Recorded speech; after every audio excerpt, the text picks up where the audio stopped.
My name is Emma Chen, and I never imagined that coming home from a 12-hour nursing shift would lead to the most humiliating yet liberating moment of my life. Picture this. I'm standing on the front porch of what I thought was my home, still wearing my scrubs, exhausted from saving lives all night, only to find my belongings scattered across the lawn like garbage. My older brother Jake was leaning against the doorframe with a smug grin, his new girlfriend Jessica hanging on his arm like a trophy, both of them acting like they'd just won the lottery. What they didn't know was that I was holding the real winning ticket in my purse, and I was about to cash it in. Before we jump back in, tell us where you're tuning in from, and if this story touches you, make sure you're subscribed, because tomorrow I've saved something extra special for you. The morning started like any other Tuesday in Riverside, Ohio. I'd just finished my third consecutive night shift at Riverside General Hospital, my feet aching in my worn nursing shoes, my mind still buzzing from the adrenaline of emergency calls and patient care.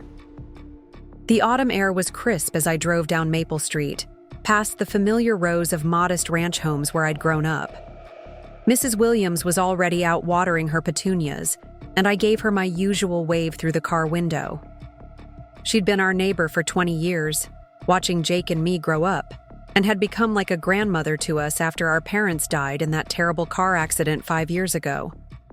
As I pulled into the driveway of 1247 Maple Street, something felt off. The front yard, which I'd spent countless weekend hours maintaining, looked disheveled. My carefully planted autumn mums were trampled, and there were beer cans scattered across the grass. I chalked it up to another one of Jake's weekend parties and made a mental note to clean it up after I got some sleep. Working nights as a registered nurse meant my schedule was completely opposite to most people's, and I'd learned to bite my tongue about Jake's social habits since we were both adults sharing the family home. I grabbed my purse and my hospital badge from the passenger seat, already looking forward to a hot shower and 8 hours of uninterrupted sleep. That's when I noticed them. My clothes, my nursing uniforms, my winter coats, all of my belongings, were strewn across the front lawn like some twisted yard sale. My heart started pounding as I rushed toward the porch, confusion and panic rising in my chest. This had to be some kind of mistake. Maybe Jake was doing some kind of deep cleaning project, or perhaps there'd been a plumbing emergency that required moving everything outside. But then I saw him.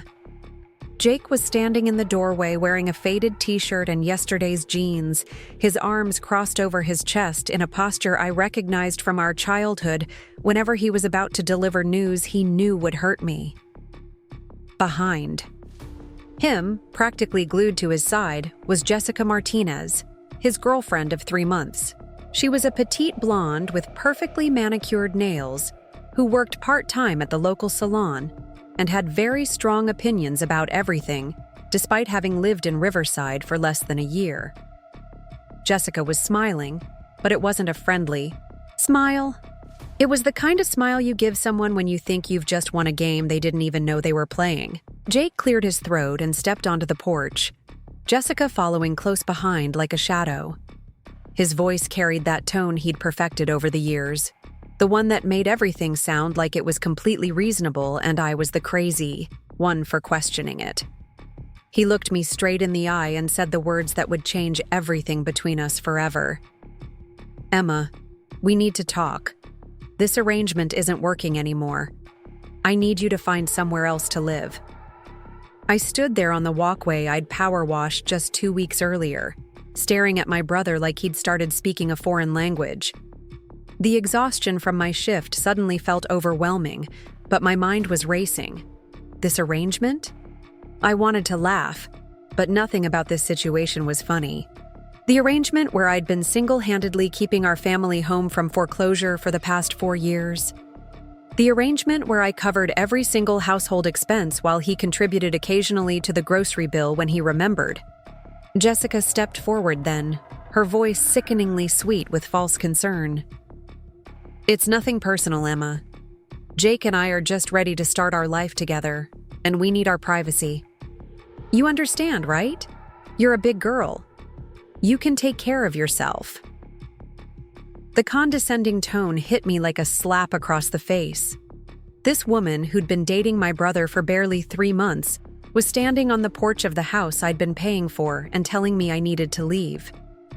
She was talking to me like I was some college roommate who'd overstayed her welcome, not the person who'd been keeping the roof over Jake's head since he was 27 years old. I looked back at Jake, searching his face for any sign of the brother I'd grown up with, the one I'd comforted when our parents died, the one I'd helped through his struggles with holding down steady employment, the one I'd never once asked to pay me back for any of the money I'd spent keeping us afloat. But that brother was nowhere to be found. Instead, I saw a stranger who was nodding along with his girlfriend's cruel words like they made perfect sense. My voice came out steadier than I felt. "Jake, what are you talking about? This is our family home. We've been living here together since Mom and Dad died. I don't understand what's changed." He shifted uncomfortably, and for a moment, I thought I saw a flicker of the guilt he should have been feeling. But Jessica's hand found his arm, and his resolve seemed to strengthen. "That's just it, Em. It's not our home. It's my home. Dad left it to me, remember? You've just been staying here, and now I need my space." The words hit me like a physical blow. Staying here? I'd been staying here? I thought about all the mortgage payments I'd made, all the late fees I'd covered when Jake forgot to tell me, about property tax increases, all the emergency repairs I'd handled when the water heater died or the roof leaked during last spring's storms. I thought about the countless nights I'd worked double shifts just to make sure we never missed a payment, the overtime I'd picked up when Jake lost his job at the tire shop, the way I'd carefully budgeted every penny to keep us from losing the only connection we had left to our parents. Jessica was watching my reaction with obvious satisfaction, and I realized this whole scene had been choreographed. The timing wasn't coincidental. They'd waited until I was at my most vulnerable, exhausted from work, to ambush me with this eviction. Notice. They'd thrown my belongings outside like trash, hoping to humiliate me into compliance. They'd counted on my exhaustion and shock to make me fold without a fight. But what they didn't know about me, what Jake had somehow forgotten after all these years, was that being a nurse had taught me to function under pressure. When someone's life was on the line, when everything was chaos and panic, I was the person who stayed calm and did what needed to be done. I was the person who looked at the facts, assessed the situation, and made the decisions that saved people. And right now, standing on my own front lawn surrounded by my scattered possessions, I was making a very important assessment. I looked at my brother, really looked at him, and I saw him clearly for perhaps the first time in years. I saw the man who'd never once thanked me for the sacrifices I'd made. I saw someone who'd grown so comfortable with my support that he'd forgotten it wasn't just given, it was earned through family love and mutual respect. I saw someone who'd allowed his girlfriend to orchestrate this humiliation because it was easier than having an honest conversation with his sister.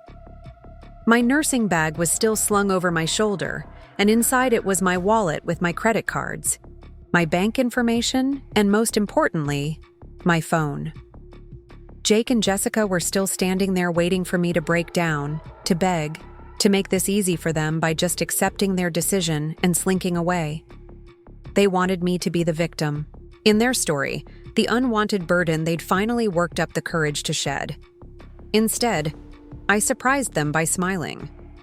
Not the fake smile Jessica had been wearing, but a genuine smile born from a sudden clarity that cut through my exhaustion like caffeine. I had information they didn't have. I had documentation they'd never bothered to ask about. I had 4 years worth of evidence that told a very different story about whose house this really was. You know what, Jake? You're absolutely right. Dad did leave you this house in his will. Preparing and narrating this story took us a lot of time, so if you are enjoying it, subscribe to our channel. It means a lot to us. Now back to the story. My brother's chest puffed up a little, and Jessica squeezed his arm triumphantly. They thought I was conceding defeat. like they thought this was over. I let them enjoy that feeling for exactly 3 more seconds before I continued. But what Dad left you was a house with a mortgage balance of $247,000.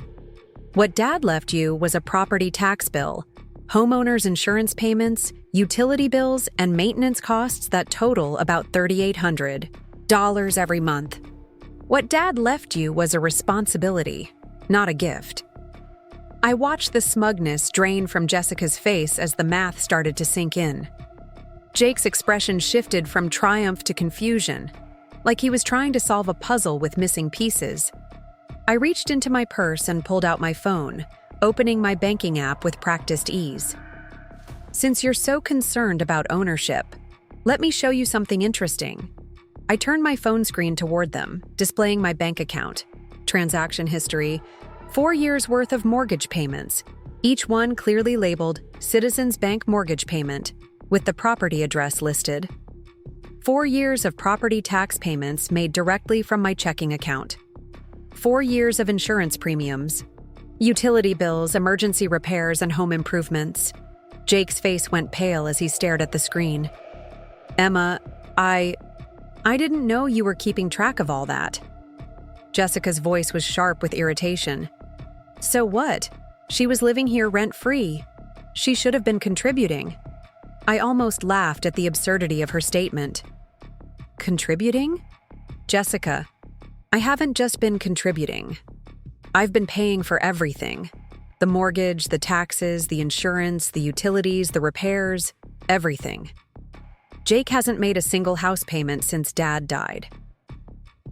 The silence that followed was deafening. Even the neighborhood seemed to have gone quiet, as if the whole street was holding its breath. Mrs. Williams had stopped watering her flowers and was openly watching our confrontation from her front yard. David Martinez had come out of his house, next door, ostensibly to check his mailbox, but clearly listening to every word. Jake's voice was smaller now, uncertain. But Em, you never said anything about the payments. I figured we were just handling things together. We were handling things together, Jake. I was handling them, and you were letting me. The words came out sharper than I'd intended, but I was beyond caring about sparing his feelings. When was the last time you asked how much the mortgage payment was? When was the last time you offered to split the property taxes? When was the last time you even asked to see a utility bill? He couldn't answer, because we both knew the truth. Jake had been living in willful ignorance, content to let me handle all the adult responsibilities while he enjoyed the benefits of home ownership without any of the costs. He'd convinced himself that because his name was on the deed, he was the homeowner, while I was just the person who happened to take care of all the boring financial stuff. Jessica was looking back and forth between us, and I could see the wheels turning in her head. She'd pushed Jake to kick me out because she wanted to play house in what she thought was his property. She'd assumed that my departure would mean more space and privacy for their relationship. What she hadn't counted on was discovering that her boyfriend was essentially a kept man living in a house his sister paid for. I put my phone back in my purse and looked at both of them with a calmness I didn't entirely feel. Here's what's going to happen. I'm going to gather my things, and I'm going to leave, just like you asked. But Jake, since this is your house, and you're ready to take full responsibility for it, that means you'll be taking over all the expenses starting immediately.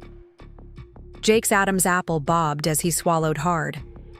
Emma, you know I can't afford the full mortgage payment on what I make at the shop.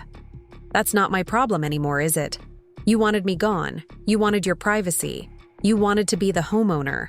Well, congratulations. You're about to find out what homeownership actually costs. I started walking toward my scattered belongings, beginning the humiliating process of gathering my life from the front lawn. But with each item I picked up, each piece of clothing I folded, each personal possession I rescued from the grass, I felt something unexpected. Instead of shame or defeat, I felt a growing sense of liberation. For 4 years, I'd been carrying the weight of this house, this family legacy, this responsibility that had never truly been mine to bear. I'd been so focused on honoring my parents' memory and taking care of my brother that I'd forgotten to take care of myself.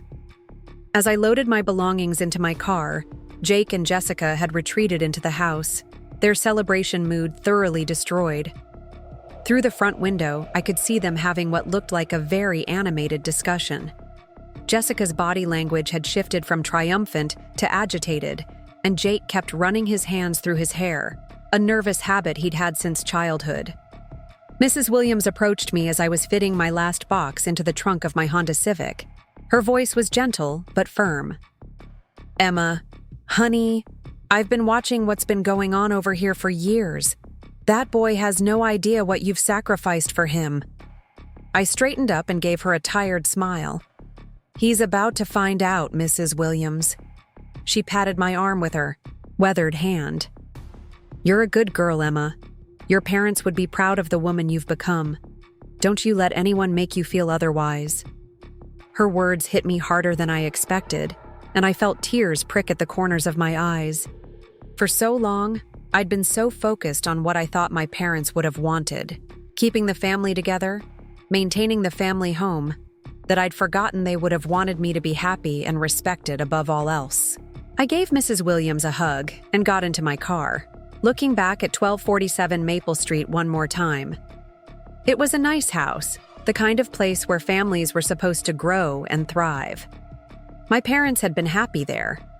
I'd been happy there too, once upon a time.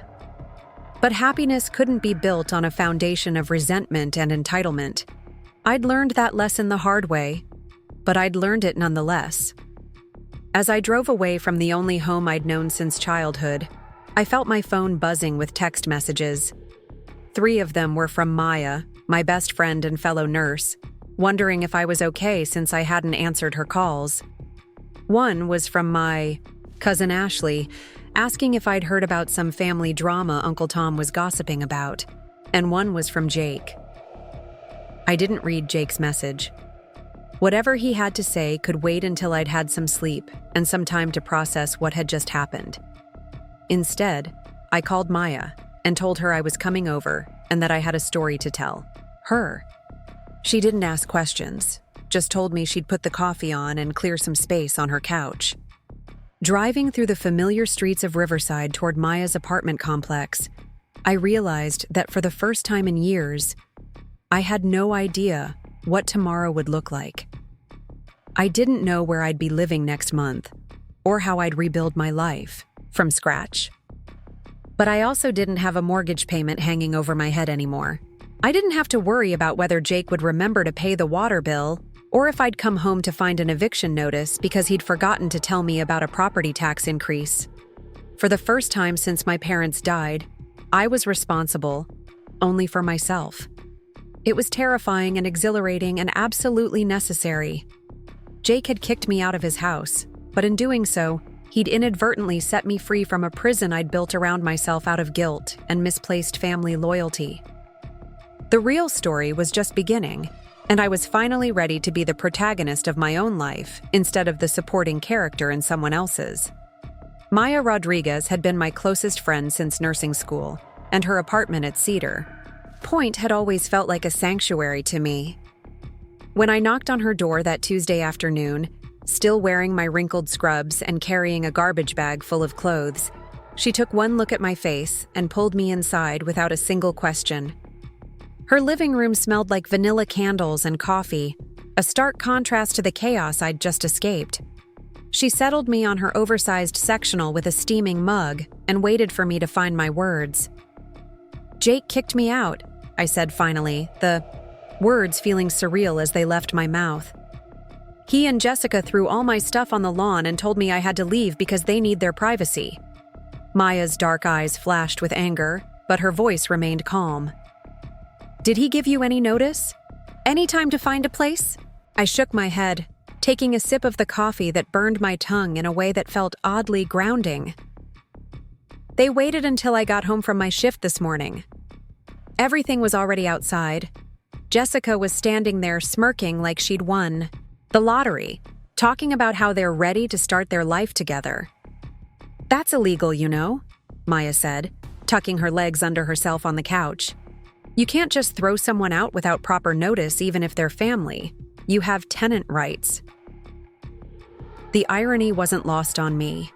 Here I was, the person who'd been paying for everything, being treated like an unwanted tenant while my brother played the role of generous landlord. It doesn't matter, I said, surprising myself with how steady my voice sounded. I don't want to stay where I'm not wanted. But Maya, you should have seen their faces when I showed them my bank statements. I pulled out my phone and walked her through the same transaction history I'd shown Jake and Jessica. Maya's eyebrows climbed higher with each mortgage payment, each property tax bill, each insurance premium. When I finished scrolling through 4 years of documentation, she sat back against the couch cushions and let out a low whistle. Emma, do you realize what this means? You've essentially been buying that house. You've got more equity claim than Jake does, even if his name is on the deed. The thought had occurred to me during the drive over, but hearing Maya say it out loud made it feel more real. I never asked for anything in writing. I just started paying the bills after Mom and Dad died because Jake was struggling, and it seemed like the right thing to do. I thought we were a team. Honey, you weren't a team. You were a one-woman support system for a grown man who took advantage of your generosity. Maya's voice was gentle but firm. The question is, what are you going to do about it now? That question haunted me as I tried to sleep on Maya's couch that afternoon.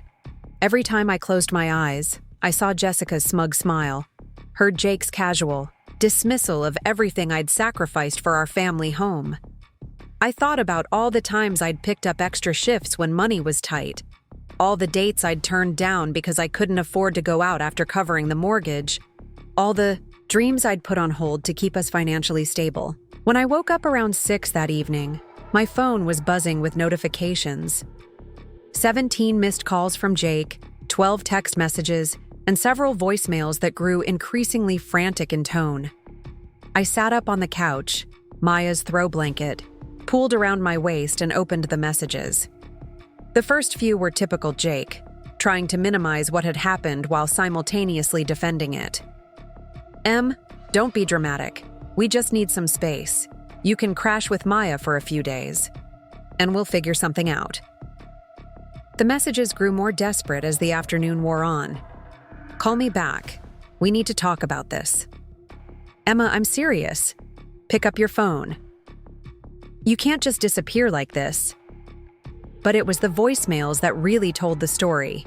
In the first one, Jake sounded confident, even annoyed that I wasn't responding immediately.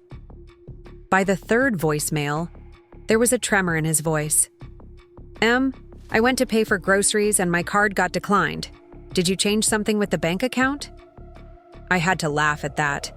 The bank account he was referring to was my personal checking account that I'd added him to years ago for emergencies. He'd been using it like his personal ATM for months, pulling out cash for gas and grabbing lunch without ever asking or keeping track of the balance. I'd removed his access the moment I left the house, along with canceling his authorization on every other account he'd grown accustomed to using.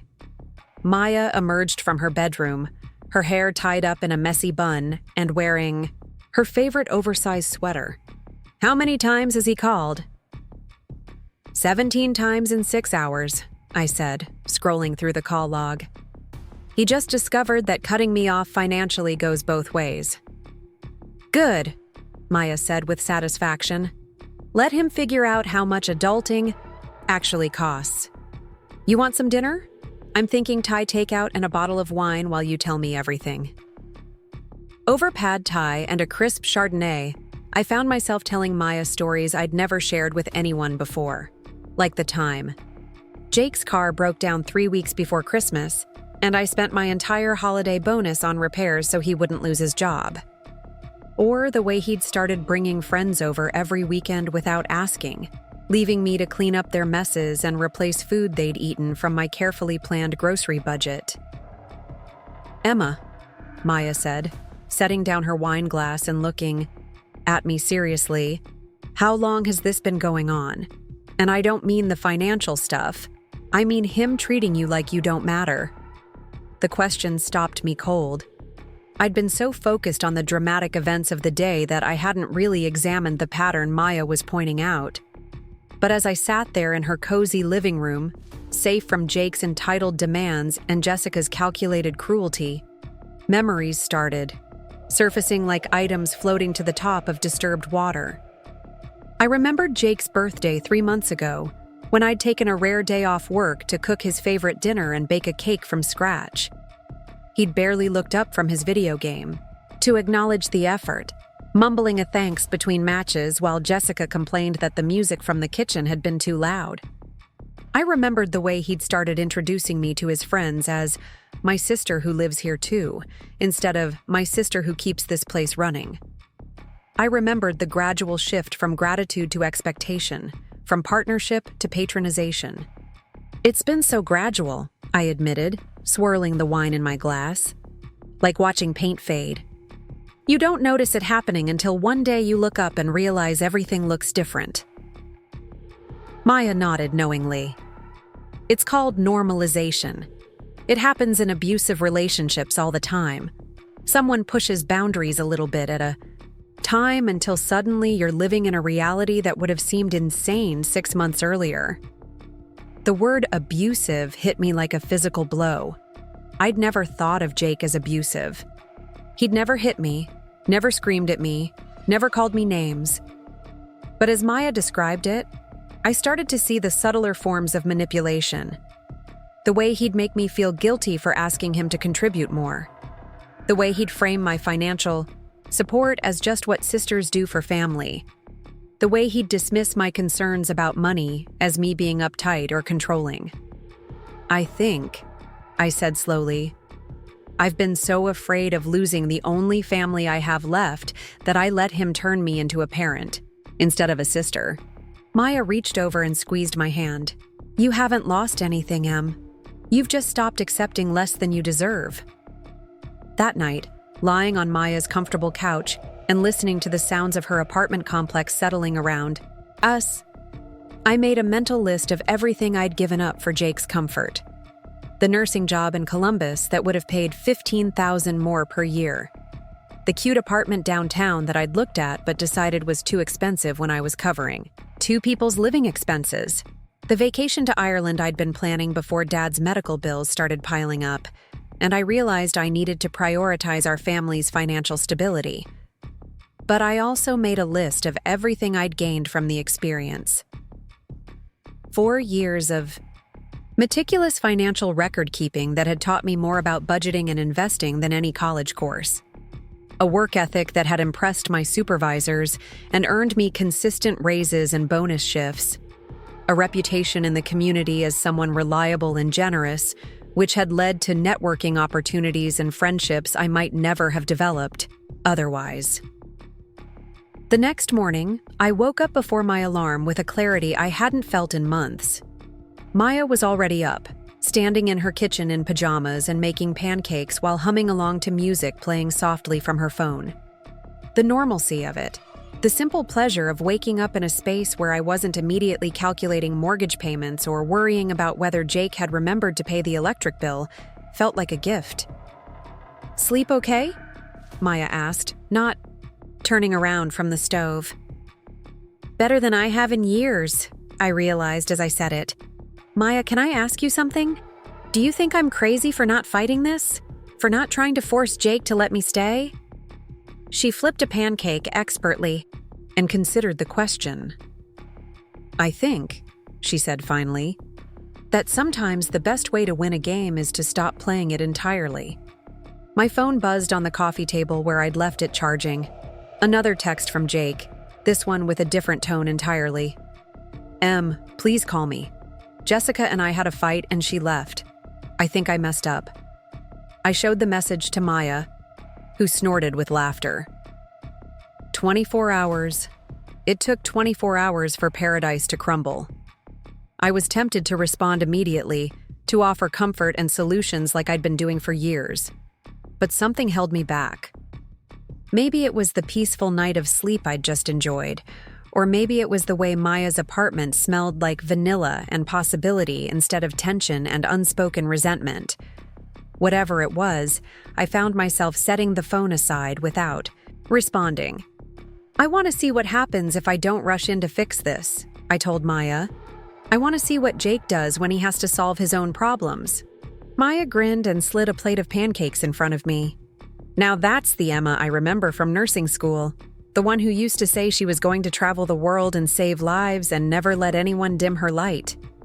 As I ate breakfast, in Maya's sunny kitchen, surrounded by her plants and colorful artwork and the comfortable clutter of a life lived on her own terms, I started to remember that version of myself too. The Emma who'd graduated at the top of her nursing class, who'd once planned to work for Doctors Without Borders, who'd dreamed of seeing the Northern Lights and learning to speak Italian, and maybe even writing a book about her experiences. That Emma had gotten lost somewhere between Dad's cancer diagnosis and Mom's grief and Jake's inability to function as an independent adult. She'd been buried under mortgage payments and property taxes and the weight of trying to hold together a family that was determined to fall apart. But sitting there in Maya's kitchen, I realized she wasn't gone. She'd just been waiting for permission to resurface. My phone buzzed again. This time, it was a call from a number I didn't recognize with a local area code. I almost let it go to voicemail, but something made me answer. "Is this Emma Chen?" The voice was elderly, female, and familiar. "Yes, this is Emma. This is Patricia Williams, your neighbor. Well, your former neighbor, I suppose. I'm calling because I think you should know what's been happening over here since yesterday." Mrs. Williams had been like a grandmother to Jake and me since our parents died. She'd brought us casseroles during the funeral week, had always been available with a cup of sugar or a listening ear, and had watched our house during the few times I'd been able to take short vacations. If she was calling me directly, something significant was happening. "What's going on, Mrs. Williams?" "Well, first of all, I want you to know that what your brother did yesterday was shameful. I've been watching you take care of that house and that boy for years, and anyone with eyes could see who was really holding things together." Her words warmed me more than I expected. I'd often wondered if the neighbors had noticed the dynamic between Jake and me, if they'd seen through his act of being the responsible homeowner. "But that's not why I'm calling," Mrs. Williams continued. "I'm calling because there's been quite a commotion over there since you left. That girlfriend of his stomped out of the house around midnight, throwing things and yelling about money. Jake came over here this morning asking if I had jumper cables because his car won't start, and when I told him I didn't, he asked if I could lend him $20 for a tow truck." I closed my eyes, picturing Jake in crisis mode, probably realizing for the first time in years that he didn't have a safety net to catch him. "Did you lend him the money?" "I most certainly did not," Mrs. Williams said firmly. "I told him that 28-year-old men should have their own emergency funds, and that maybe this was a good learning experience for him." Despite everything, I had to smile at that. Mrs. Williams had always been direct, but I'd never heard her be quite so blunt with Jake before. "There's something else, Emma. I don't know if this matters to you, but I've been keeping track of things. All the times you've helped me with my groceries when my arthritis was acting up. All the times you shoveled my driveway without being asked. The way you organized that neighborhood watch program last year when we had those break-ins. You've been more of a neighbor to this community than your brother ever was." The conversation stayed with me as I got ready for my shift that afternoon. I'd picked up an extra shift to keep my mind busy, and Maya had insisted I borrow her car since mine was packed with my belongings, and she didn't need it until the weekend. As I drove toward Riverside General, I found myself really looking at the town I'd grown up in for the first time in months. It was a nice place, the kind of small community where people knew each other's names and looked out for one another. I'd always taken it for granted, assuming I'd stay here forever because this was where my family was, where my roots were. But driving through the downtown area with its local shops and tree-lined streets, I realized that my connection to this place wasn't just about the house on Maple Street or my obligation to Jake.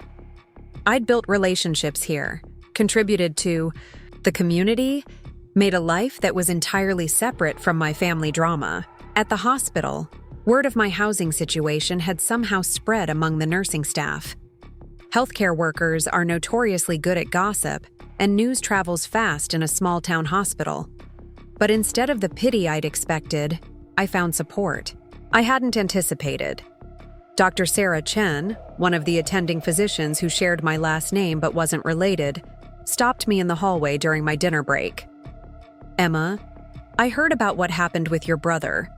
I wanted you to know that if you need a reference for an apartment or anything else, I'd be happy to provide one.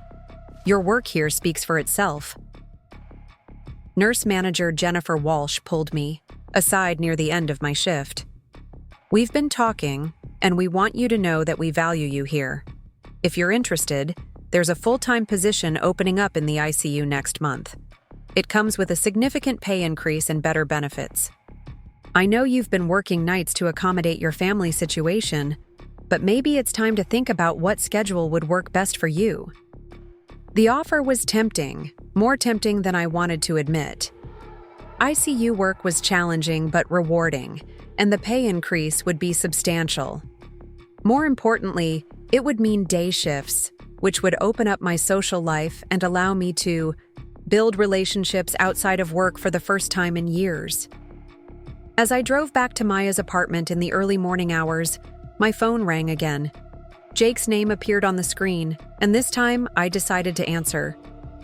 "Emma, thank God. I've been trying to reach you for 2 days."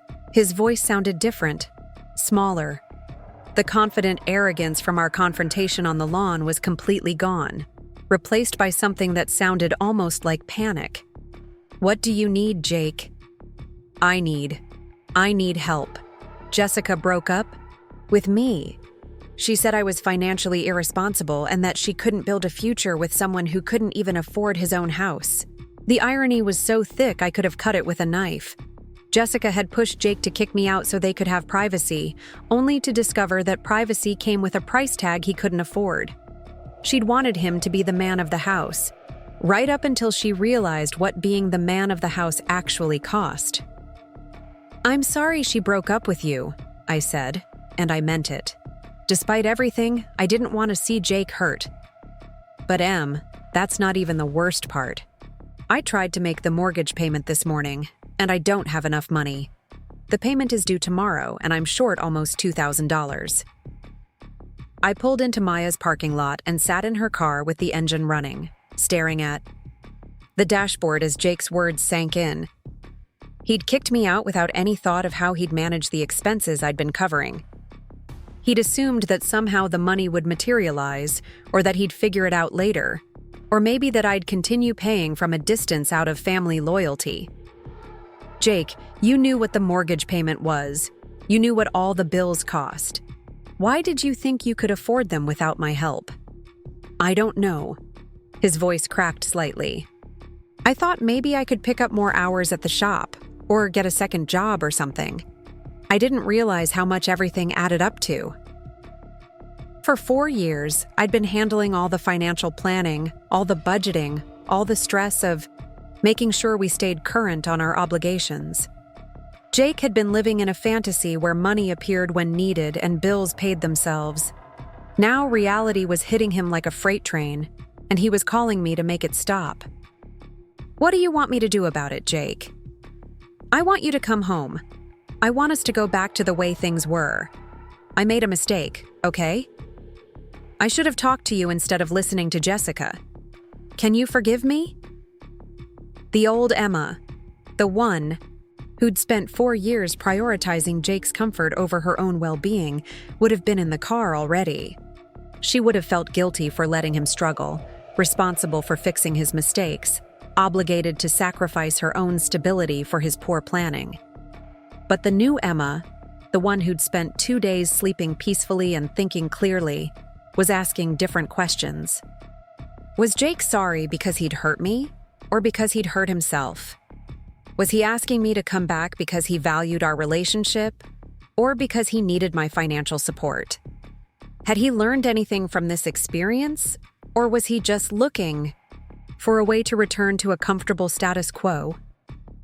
"Jake," I said slowly, "if I came back, what would change? Would you start contributing to the mortgage? Would you take over some of the household responsibilities? Would you treat me like a partner instead of a live-in maid?" The silence on the other end of the phone stretched so long, I thought the call had dropped. When Jake finally spoke, his voice was quiet. "I don't know if I can afford to pay half of everything, Em. You know I don't make as much as you do." "Then you can't afford to live there," I said simply. "Jake, the house costs what it costs. If you can't afford it, you need to sell it or rent it out, or find roommates who can actually pay their share. You can't just kick out the person who was covering your expenses and expect the expenses to disappear." "But it's our family home," Jake protested. "Mom and Dad would want us to keep it." "Mom and Dad would want us to be responsible adults who treat each other with respect," I countered. "They wouldn't want me to sacrifice my entire life to subsidize yours." I could hear Jake breathing heavily on the other end of the phone, and I knew he was crying. Part of me wanted to comfort him, to offer solutions, to make this easier for him like I'd been doing for years. But a bigger part of me recognized that this conversation was long overdue. Jake needed to understand the real cost of independence, and I needed to stop enabling his refusal to grow up. "I have to go," I told him. "I'm exhausted, and I have another shift tomorrow. But Jake, you need to figure this out. You're 31 years old. You can't keep expecting other people to solve your problems for you." I hung up before he could respond and sat in Maya's parking lot for several minutes, letting the weight of the conversation settle. For the first time in our adult relationship, I'd set a clear boundary with Jake. I'd refused to rush in and fix his mistakes. I'd forced him to confront the consequences of his choices. It felt terrifying and liberating at the same time. When I finally went inside, Maya was waiting with a cup of tea and a knowing look. "How did it go?" "He wants me to come back and pretend none of this happened," I said, sinking onto her couch. "He's panicking because he can't afford the mortgage payment." "And what did you tell him?" "I told him that if he can't afford the house, he needs to sell it or find roommates who can actually pay their share." Maya grinned. "Look at you, setting boundaries like a functional adult. I'm proud of you." As I got ready for bed that night, I realized that Maya was right. For the first time in years, I was making decisions based on what was best for me instead of what was easiest for everyone else. It was uncomfortable and scary, but it was also exhilarating. I was finally starting to understand the difference between being supportive and being used. And I was discovering that I preferred being respected to being needed. The silence in my life felt like a luxury I'd forgotten existed. 3 weeks had passed since I'd moved into Maya's guest room, and the absence of constant financial anxiety was almost disorienting. I woke up each morning without immediately checking my bank balance or calculating whether we had enough to cover unexpected expenses. My phone wasn't buzzing with Jake's panicked texts about overdue bills or broken appliances. For the first time in years, my money was my own, and the freedom was intoxicating. Maya had insisted I stay as long as I needed, refusing to accept rent beyond helping with groceries and utilities. Her apartment had become a sanctuary where I could think clearly about what I wanted my life to look like going forward. I'd accepted the ICU position at the hospital, which meant day shifts and a 30% salary increase. The extra money felt surreal, like finding cash in an old coat pocket, except this was permanent and substantial. I was working my first day shift in the ICU when my phone started buzzing incessantly in my locker. During my lunch break, I discovered 23 missed calls from various family members and a string of increasingly frantic text messages. The first few were from Jake, but as the morning progressed, messages started coming from relatives I rarely heard from. Cousin Ashley had texted, "Emma, what's going on? Uncle Tom is saying you abandoned Jake and he might lose the house?" Aunt Lisa had called twice, leaving voicemails that I could tell were going to be uncomfortable. Uncle Tom had sent a text that was pure family guilt. Your parents would be ashamed of how you're treating your brother in his time of need." I sat in the hospital cafeteria, staring at my salad and processing the fact that somehow my private family situation had become a topic of discussion for our extended relatives. Jake had clearly been working the phones, painting himself as the victim of his heartless sister's abandonment. The narrative he was spinning was probably that I'd callously walked away from our family home, leaving him to struggle alone with responsibilities that were too much for one person to handle. What Jake wasn't telling them, of course, was that those responsibilities had been too much for one person all along. The difference was that for 4 years, I'd been that one person, and now he was. I called Maya during her lunch break, needing to talk through the family drama with someone who understood the real situation. She answered on the first ring, and I could hear the bustle of the pediatric ward where she worked in the background. "Let me guess," Maya said without preamble. "The cavalry has been called, and you're suddenly the villain in this story." "How did you know?" "Because manipulative people always recruit flying monkeys when their primary target stops responding to their tactics. Jake can't guilt you directly anymore, so he's enlisted your family to do it for him." The term flying monkeys made me smile despite my frustration. Maya had a way of cutting through emotional manipulation with psychological clarity that came from both her nursing training and her own experience with a toxic family member. Her older sister had pulled similar stunts for years before Maya finally cut contact. "What do I do?" Part of me wants to call Uncle Tom and explain everything, but another part of me thinks I shouldn't have to defend myself for refusing to be financially exploited. "You're right on both counts," Maya said. "You shouldn't have to defend yourself, but you also shouldn't let Jake control the narrative entirely. These people care about you, even if they're getting bad information right now." That afternoon, I decided to take a proactive approach. Instead of responding to each family member individually, I composed a group text to our small extended family circle. I kept it factual and calm, without attacking Jake or airing too much dirty laundry. "Hi everyone. I know there's been some concern about my living situation. I wanted you to know that I'm doing well and have made the decision to live independently. Jake and I had different expectations about our living arrangement, and it was time for both of us to pursue our own paths. I appreciate your concern, but please don't worry about me. I'm happy and healthy and excited about this new chapter." The responses came quickly. Cousin Ashley immediately texted back privately, "Emma, are you okay? Jake made it sound like you just disappeared and left him with all these bills he can't afford." I stared at that message for a long time, realizing that Ashley didn't know the financial reality of our situation. None of them did. Jake had been so successful at maintaining the image of the responsible homeowner that our extended family genuinely believed he'd been carrying the financial burden of the house. I decided to call Ashley directly. At 24, she was closer to my age than to Jake's, and she'd always been more perceptive about family dynamics than some of our older relatives. "Ashley, can I ask you something? What exactly did Jake tell everyone?" "He called Uncle Tom yesterday, really upset. He said you'd been living with him since your parents died, and that when he asked you to start contributing more to household expenses, you got angry and moved out. He said he'd been covering the mortgage and everything, and now he's struggling to afford it alone." The audacity of Jake's lie took my breath away. Not only had he rewritten history to make himself the financial hero, but he'd actually claimed that I'd been freeloading and that he'd asked me to contribute more. It was such a complete inversion of reality that I almost laughed. "Ashley, that's not what happened. Can I tell you the real story?" I walked her through the financial arrangements I'd been managing for 4 years. I explained about the mortgage payments, the property taxes, the insurance, the utilities, all coming from my accounts.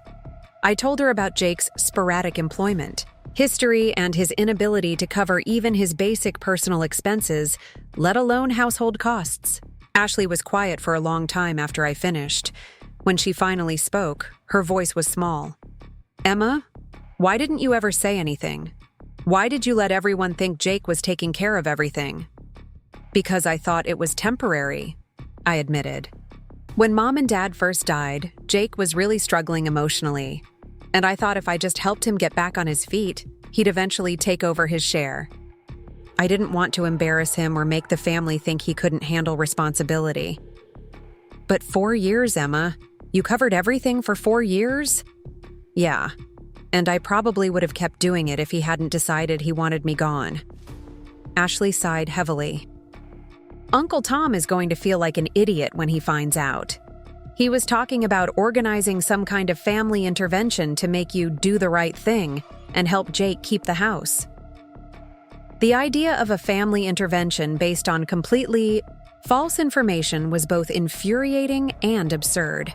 I could picture Uncle Tom, who'd always seen himself as the family patriarch since Dad died, preparing to lecture me about family loyalty and responsibility while having no idea that I'd been the one demonstrating those values all along.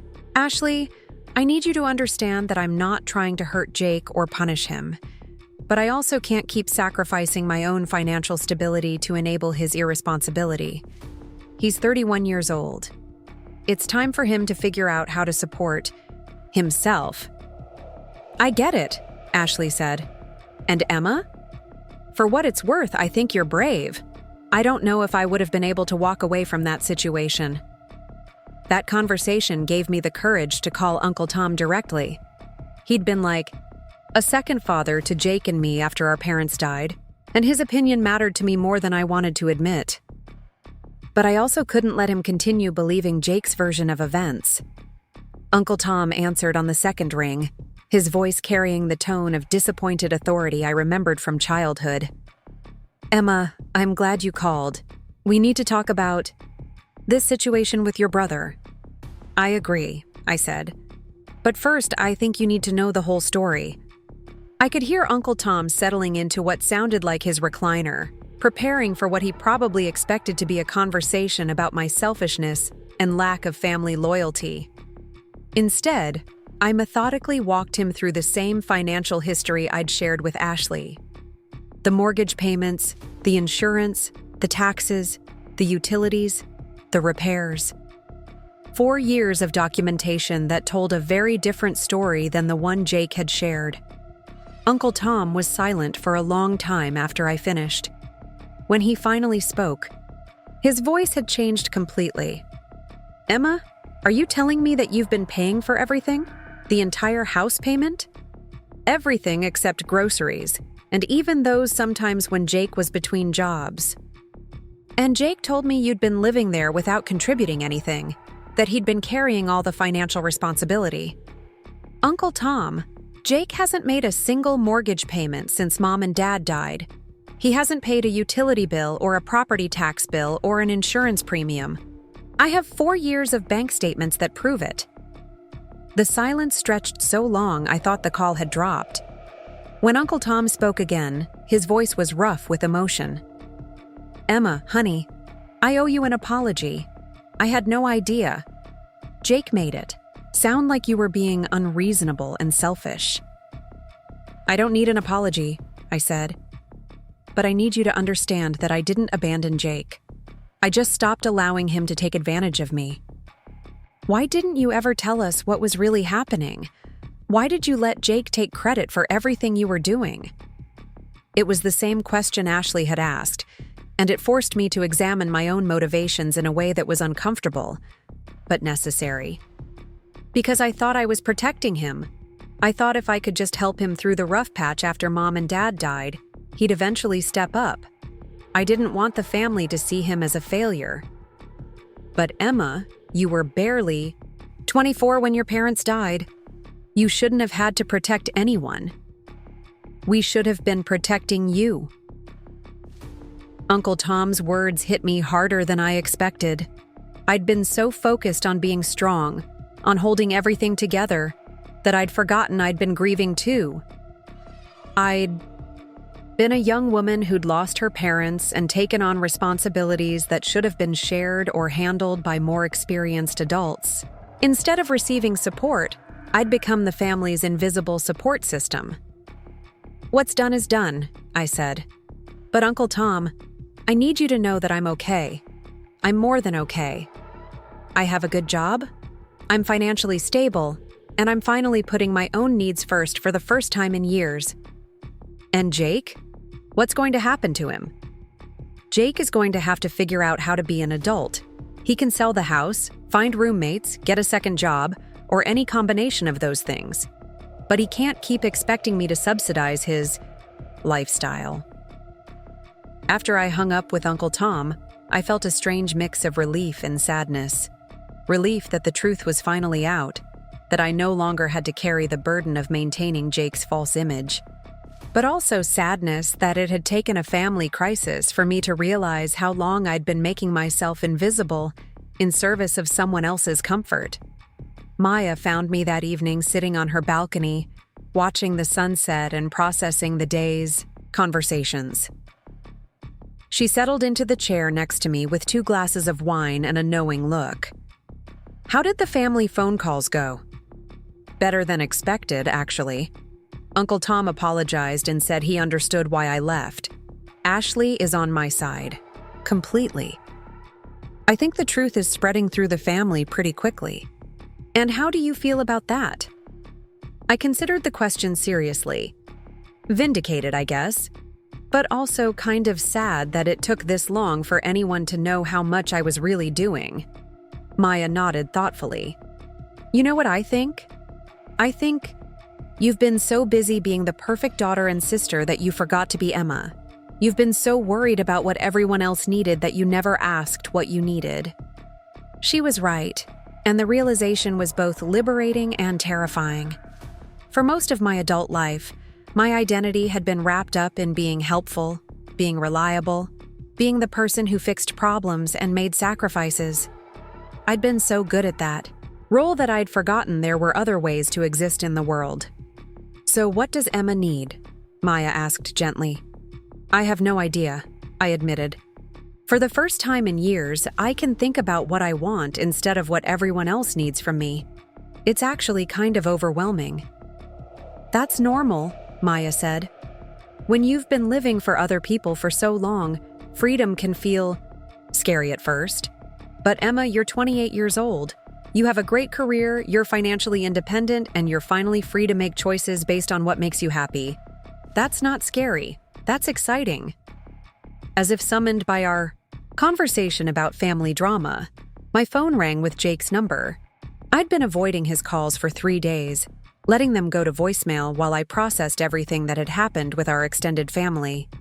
But something made me answer this time. "Emma, please don't hang up. I know you're probably angry. With me." Jake's voice sounded different, smaller somehow.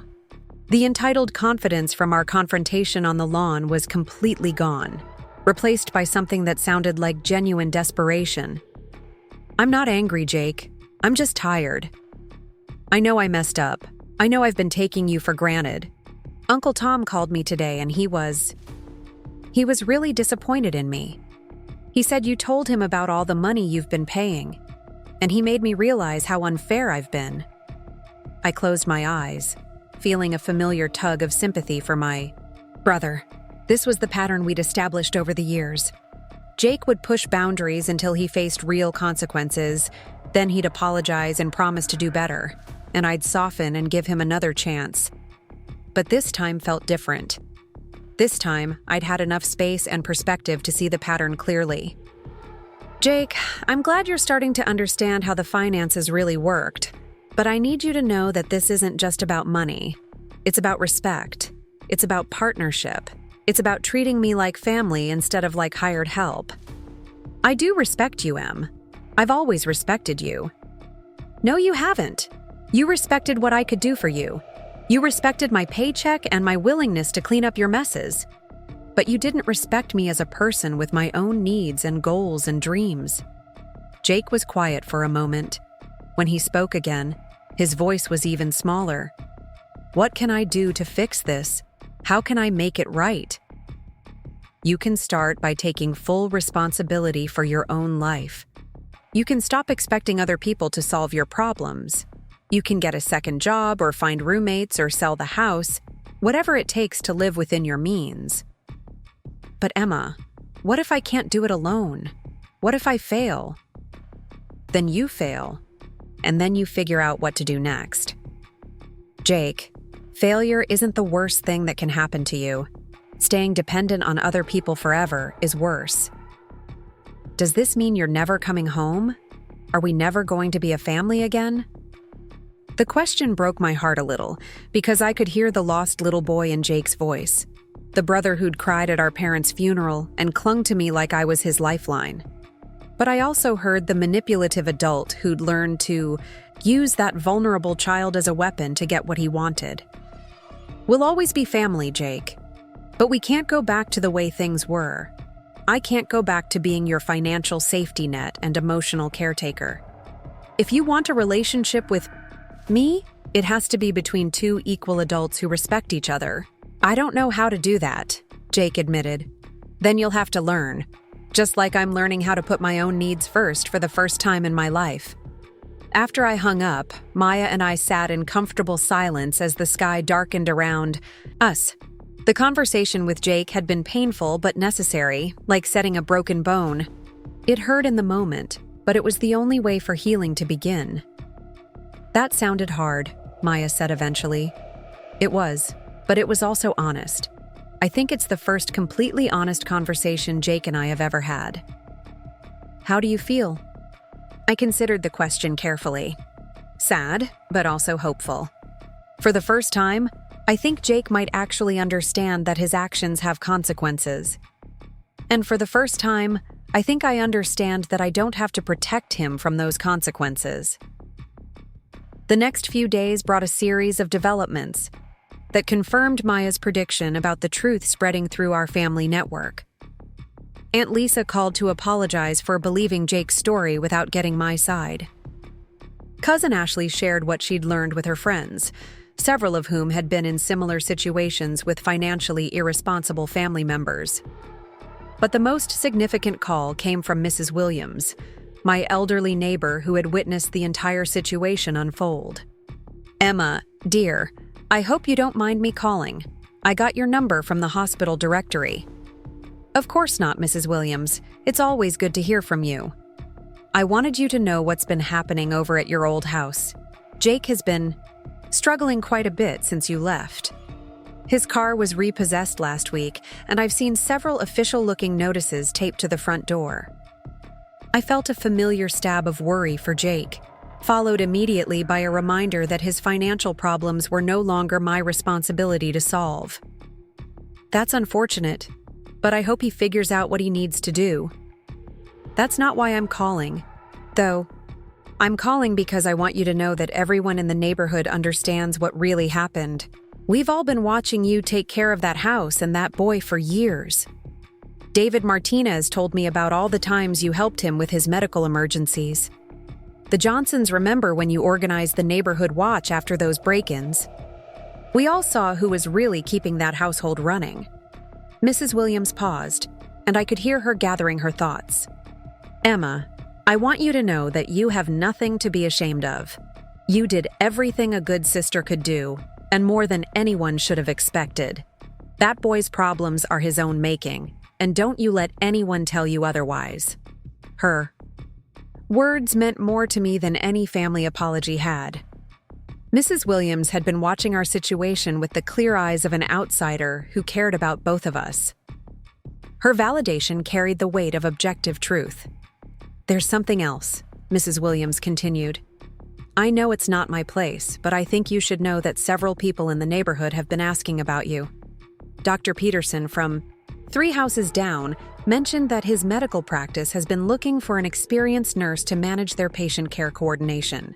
The Hendersons have been talking about how much they miss having you around when Mr. Henderson has his heart episodes. I realized that Mrs. Williams was telling me something important. My value to the community hadn't been tied to my relationship with Jake or my role as the responsible sister. I'd built my own network of relationships based on my skills, my character, and my willingness to help others. Those connections existed independently of my family drama. Mrs. Williams, thank you for telling me that. It means more than you know. You're a good girl, Emma. Your parents raised you right, and they'd be proud of the woman you've become. Don't you forget that. That night, I sat down with a notebook and made 2 lists. The first was everything I'd given up or put on hold during the 4 years I'd been supporting Jake. The second was everything I wanted to explore now that I had the freedom and financial resources to make my own choices. The first list was longer than I'd expected.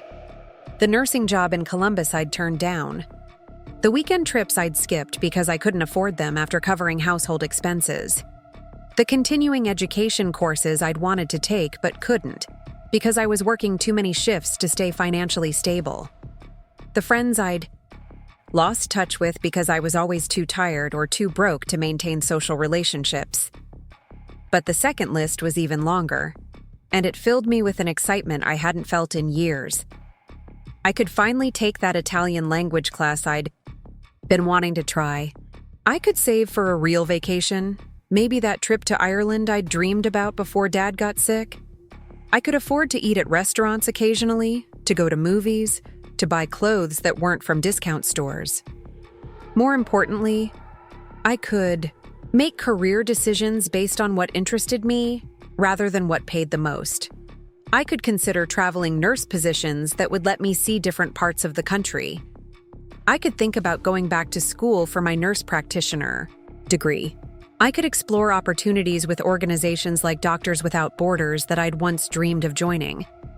As I wrote, I realized that Jake's betrayal had inadvertently given me the greatest gift of my adult life, the opportunity to discover who Emma Chen was when she wasn't defined by everyone else's needs. Maya found me at the kitchen table an hour later, surrounded by notebooks and laptop printouts of nursing programs and travel opportunities. "Planning your world domination?" she asked with a grin. "Planning my life," I said. For the first time, actually planning my own life instead of just reacting to everyone else's crises. Maya looked over my lists and smiled. "This looks like the Emma I met in nursing school. The one who wanted to save the world and see everything and never settle for less than she deserved." I'd forgotten she existed, I admitted. I'd been Jake's caretaker for so long that I'd forgotten I was anything else. "Well, she's back now. And Emma? I think she's going to do amazing things." 2 months after leaving Maple Street, I was finally starting to feel like myself again when the certified letter arrived at Maya's apartment. The return address was from Brennan, Walsh & Associates, a law firm I'd never heard of, and the weight of the envelope suggested multiple pages of documentation inside. Maya found me staring at it over my morning coffee, my hands trembling slightly, as I held the official-looking correspondence. "Open it," Maya said gently, settling into the chair across from me at her small kitchen table. "Whatever it is, we'll figure it out together." The letter was worse than I'd imagined. Jake was suing me for abandonment of family obligations, emotional distress, and financial damages. According to the complaint, I had willfully and maliciously abandoned my responsibilities to the family home and my disabled brother, causing severe emotional and financial harm. The document claimed that Jake suffered from anxiety and depression that made him unable to work full-time, and that I had been legally obligated to continue supporting him as his caregiver. I read the papers twice, my disbelief growing with each ridiculous allegation. Jake was claiming that he was disabled and that I had been his designated caregiver, neither of which had any basis in reality. He was demanding that I pay him monthly support payments to cover his living expenses, plus damages for the emotional trauma of my abandonment, plus attorney fees.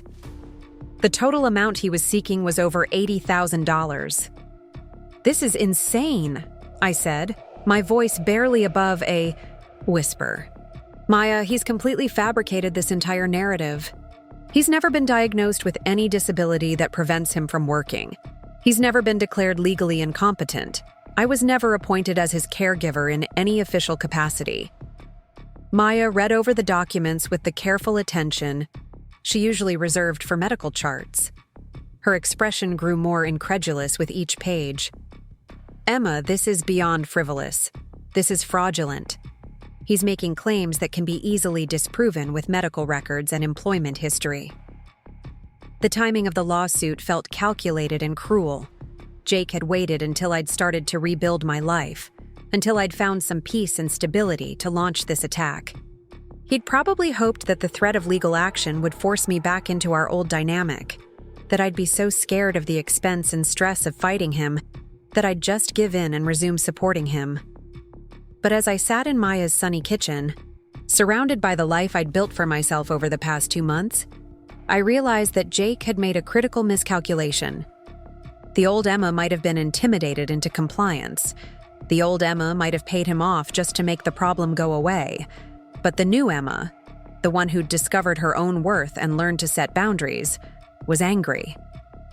I called in sick to work for the first time in 3 years and spent the day researching attorneys who specialized in defending against frivolous lawsuits. By evening, I had an appointment scheduled with Sarah Martinez, a lawyer who came highly recommended by several nurses at the hospital who dealt with family legal issues.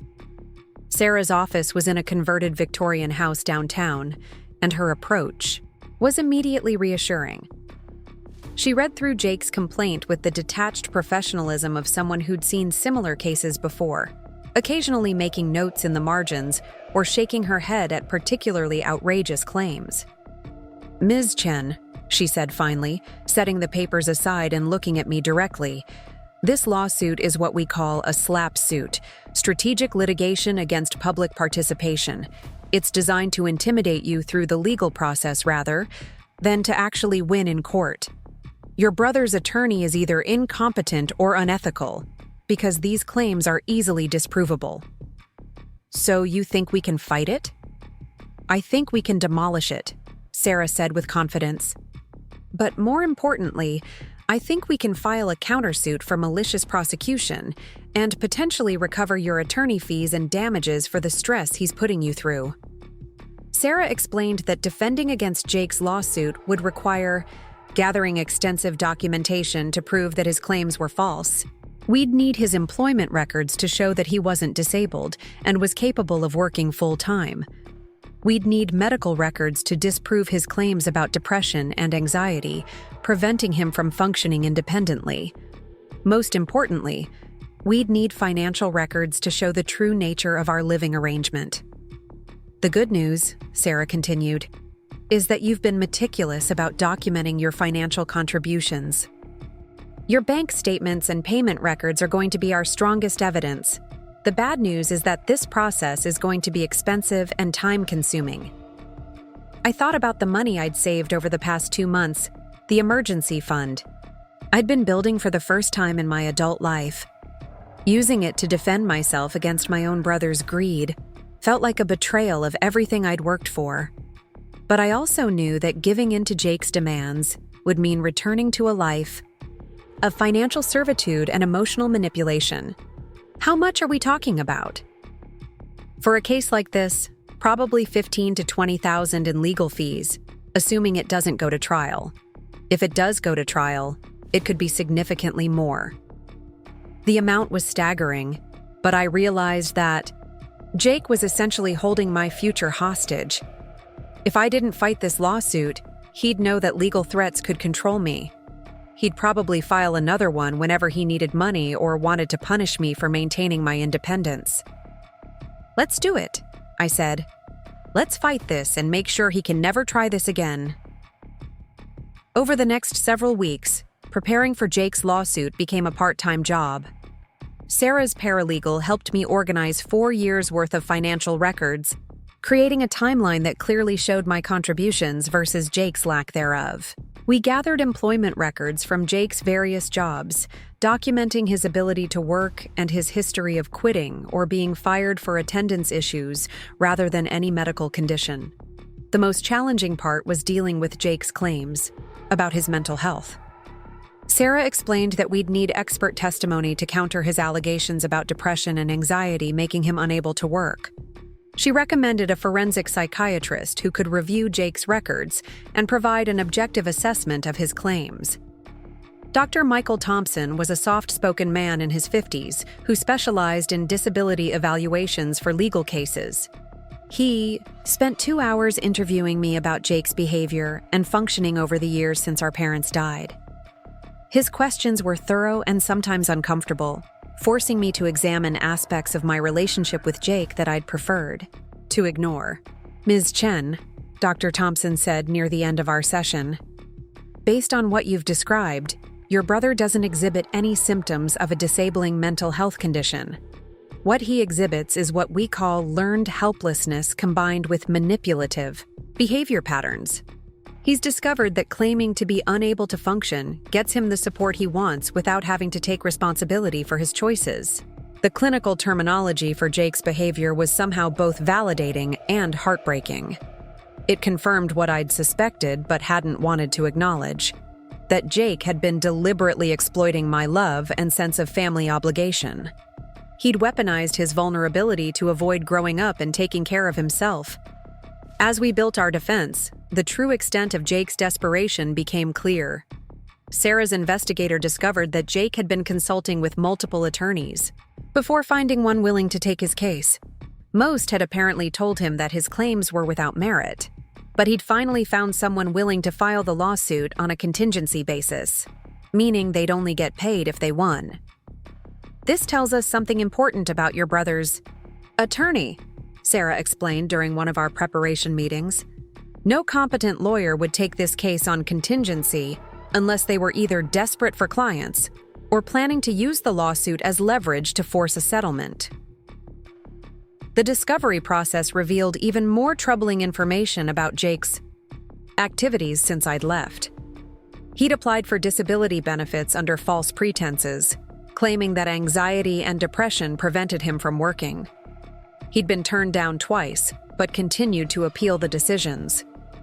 He'd also been attempting to refinance the house to extract cash from the equity I'd helped build, but had been denied due to his inability to demonstrate sufficient income to support the payments. Most disturbing of all, Jake had been telling people in our community that I'd stolen money from him and left him destitute. He'd started a GoFundMe page claiming that his sister had abandoned him after their parents died, and that he needed help keeping their family home. The page had raised almost $3,000 from well-meaning neighbors and acquaintances who believed his story. When Sarah showed me the GoFundMe page, I felt physically sick. Jake hadn't just sued me. He'd launched a public campaign to destroy my reputation in the community where I'd grown up. He was portraying himself as the victim of his cruel sisters. Greed, accepting money from people who had no idea about the true nature of our relationship. "This actually helps our case significantly," Sarah said, noting my horrified expression. "This GoFundMe page is evidence of fraud. He's soliciting donations based on false information.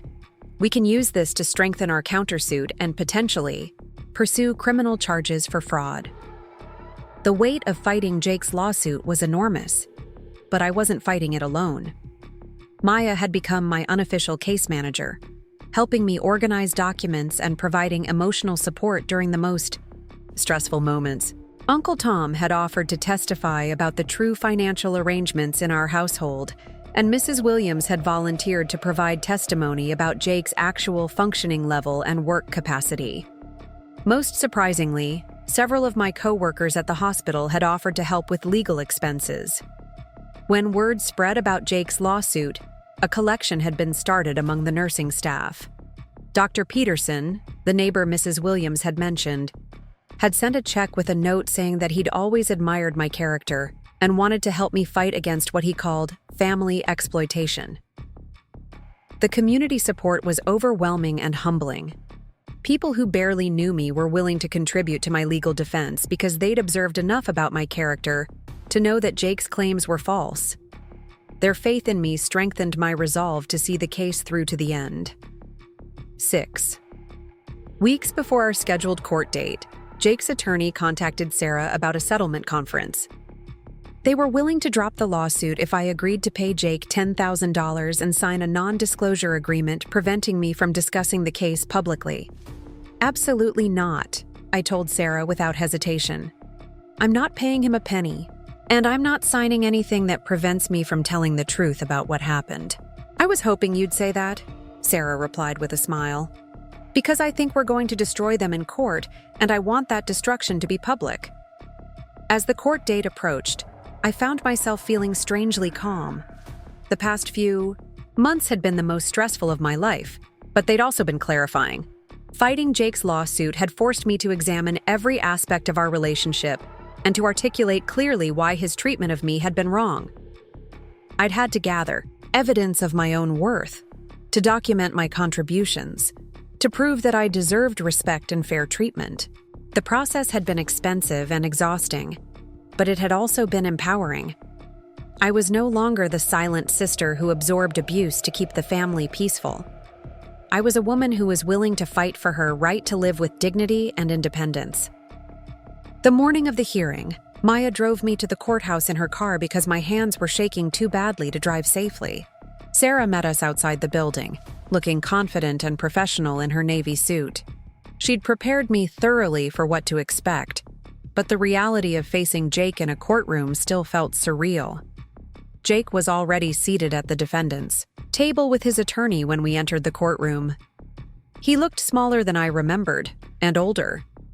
The confident swagger he'd displayed during our confrontation on Maple Street was completely gone, replaced by nervous energy and darting glances. Around the room, his attorney, a thin man in an ill-fitting suit, was shuffling through papers with the harried air of someone who knew his case was falling apart. The hearing lasted less than 2 hours. Sarah presented our evidence methodically and devastatingly. Bank statements showing 4 years of mortgage payments from my account, employment records proving Jake's ability to work full-time, medical records showing no evidence of disabling mental health conditions, testimony from neighbors confirming that I'd been the one maintaining the household and contributing to the community. Jake's attorney tried gamely to present their side, but his arguments crumbled under even basic scrutiny. When the judge asked for medical evidence supporting Jake's disability claims, they had none. When asked for documentation of my supposed legal obligation to support Jake, they couldn't provide any. When questioned about the GoFundMe page, Jake's attorney seemed genuinely surprised to learn about it, suggesting that Jake had been lying to his own lawyer about key facts. The most damaging testimony came from Dr. Thompson, who explained in clear clinical terms that Jake showed no signs of genuine disability.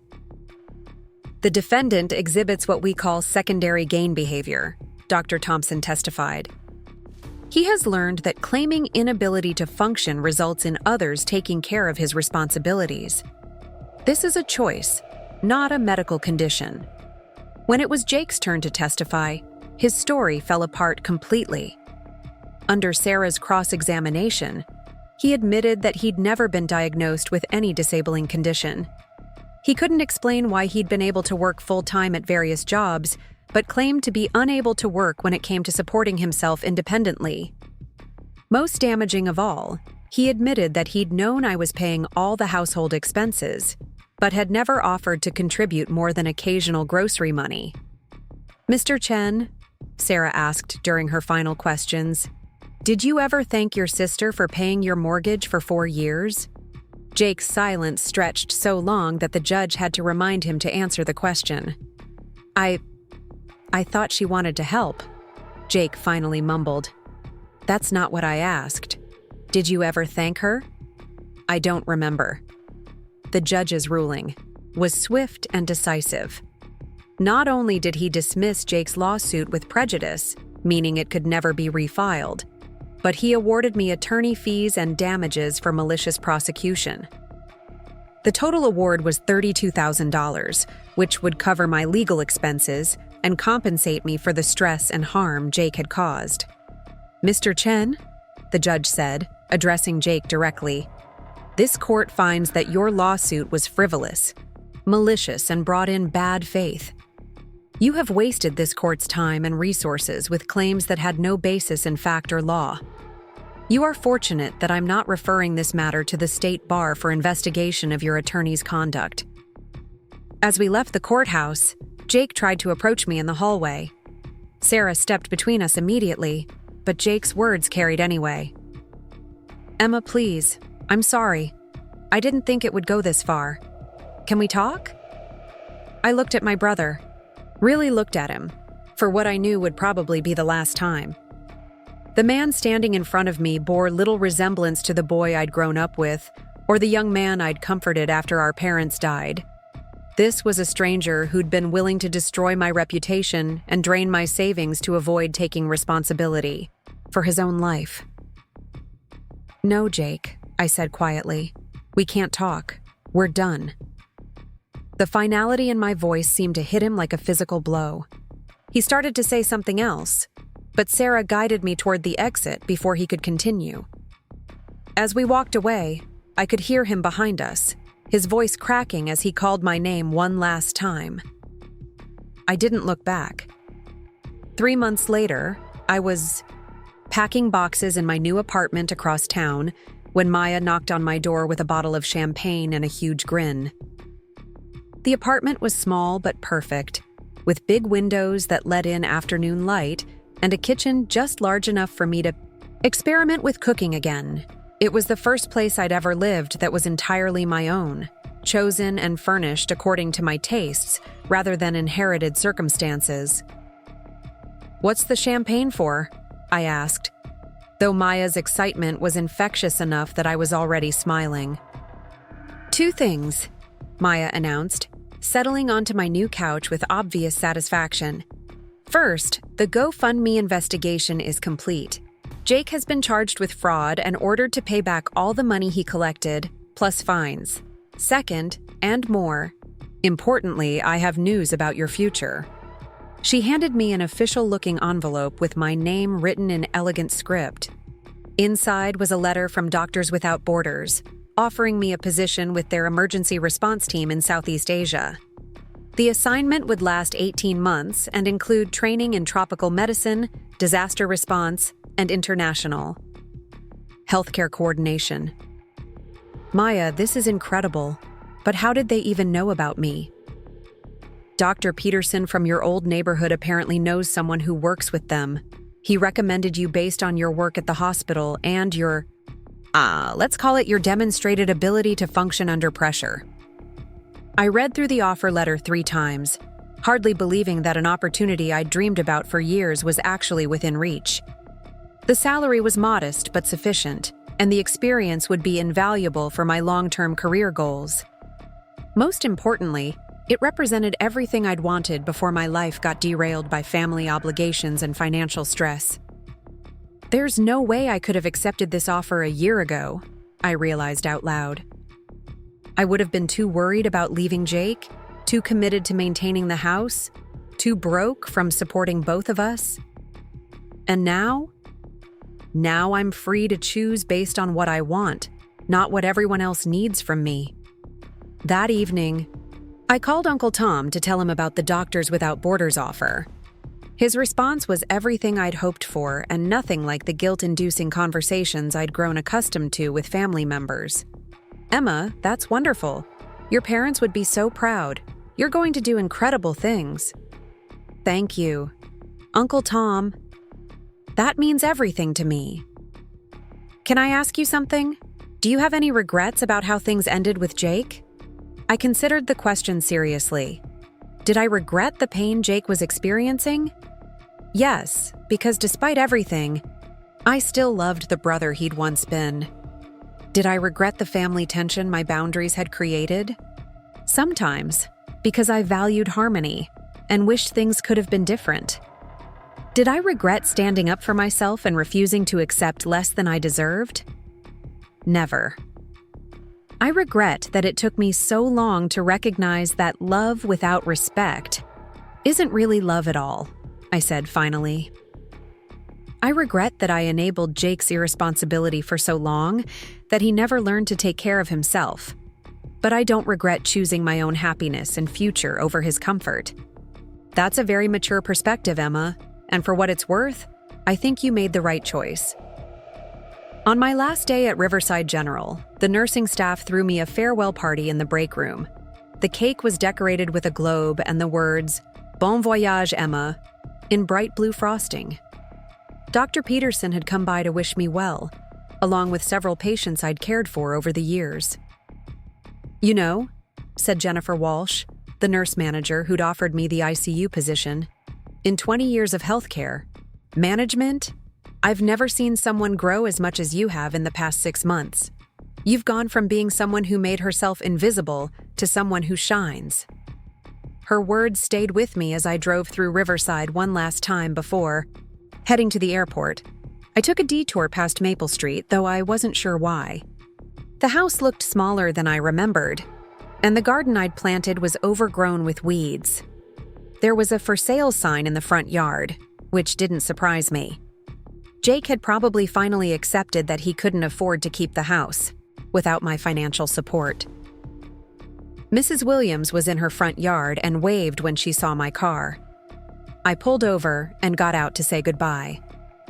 "Emma, dear, I heard you were leaving for that wonderful job overseas. I'm so proud of you." "Thank you, Mrs. Williams, for everything. Your support meant more to me than you know. You were always special, Emma. Your parents raised you to be strong and kind, and you've honored their memory by becoming exactly the woman they hoped you'd be."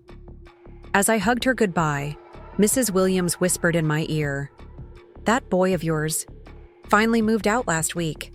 He's renting a room from the Hendersons downtown. Maybe he'll finally learn to stand on his own 2 feet." Driving away from Riverside for the last time, I felt a complex mix of emotions: sadness for the family relationships that had been damaged beyond repair, relief that I was finally free to pursue my own dreams, excitement for the adventures ahead. But mostly, I felt proud of the woman I'd become through this difficult journey. I'd learned that setting boundaries wasn't selfish. It was necessary for healthy relationships. I'd discovered that my worth wasn't determined by how much I could sacrifice for others, but by how true I could be to my own values and goals. Most importantly, I'd realized that sometimes the most loving thing you can do for someone is to stop enabling their destructive behavior, even if they hate you for it. At the airport, Maya hugged me tightly at the security checkpoint. "I'm going to miss you so much," she said, tears in her eyes. "I'm going to miss you too. But Maya, thank you for showing me what real friendship looks like. Thank you for believing in me when I'd forgotten how to believe in myself. Promise me you'll email constantly and tell me about all the amazing things you're going to do." "I promise." And Maya, thank you for giving me a place to land when my whole world fell apart. I literally couldn't have done this without you. As my plane taxied down the runway, I looked out the window at the city lights growing smaller below me. Somewhere down there, Jake was hopefully learning to take care of himself for the first time in his adult life. Somewhere down there, Uncle Tom and Aunt Lisa were probably talking about how proud they were of their niece who'd found the courage to chase her dreams. Somewhere down there, Mrs. Williams was probably telling the neighbors about the nice Chen, girl who'd gone off to save the world. But I wasn't looking backward anymore. I was looking ahead, toward a future I'd chosen for myself, toward work that would challenge and fulfill me, toward the person I was becoming now that I was free to be authentically myself. The old Emma had spent 4 years sacrificing her dreams to prop up someone else's life. The new Emma was flying toward a future where she could use her skills and compassion to help people who needed it, while building a life that reflected her own values and aspirations. As the plane climbed higher into the night sky, I opened my journal and wrote a single sentence that felt like the beginning of everything. My name is Emma Chen, and for the first time in my life, I belong entirely to myself. The rest of the story was mine to write. The morning I discovered Jake had been telling everyone I'd stolen money from him was the morning I realized that sometimes the people you love most are capable of hurting you in ways you never imagined possible. I was sitting in my favorite coffee shop near the hospital, enjoying a rare day off and catching up on emails, when my phone started buzzing with messages from numbers I didn't recognize. The first few seemed like wrong numbers, people asking if I was the Emma from the GoFundMe page, and whether the story about my brother was true. Confused, I opened my laptop and searched for Jake's name combined with GoFundMe. What I found made my blood run cold. There was my brother's face, looking appropriately sad and vulnerable, above a story titled, "Help Jake Keep His Family Home After Sister's Abandonment." The description painted me as a cold, calculating sister who had been living rent-free in Jake's house for years before suddenly disappearing and leaving him unable to afford the mortgage payments. According to Jake's version of events, I had been his dependent, relying on his generosity and support while contributing nothing to the household. He claimed that when he finally asked me to start paying my fair share, I'd become vindictive and moved out without warning, taking money that belonged to both of us and leaving him financially devastated.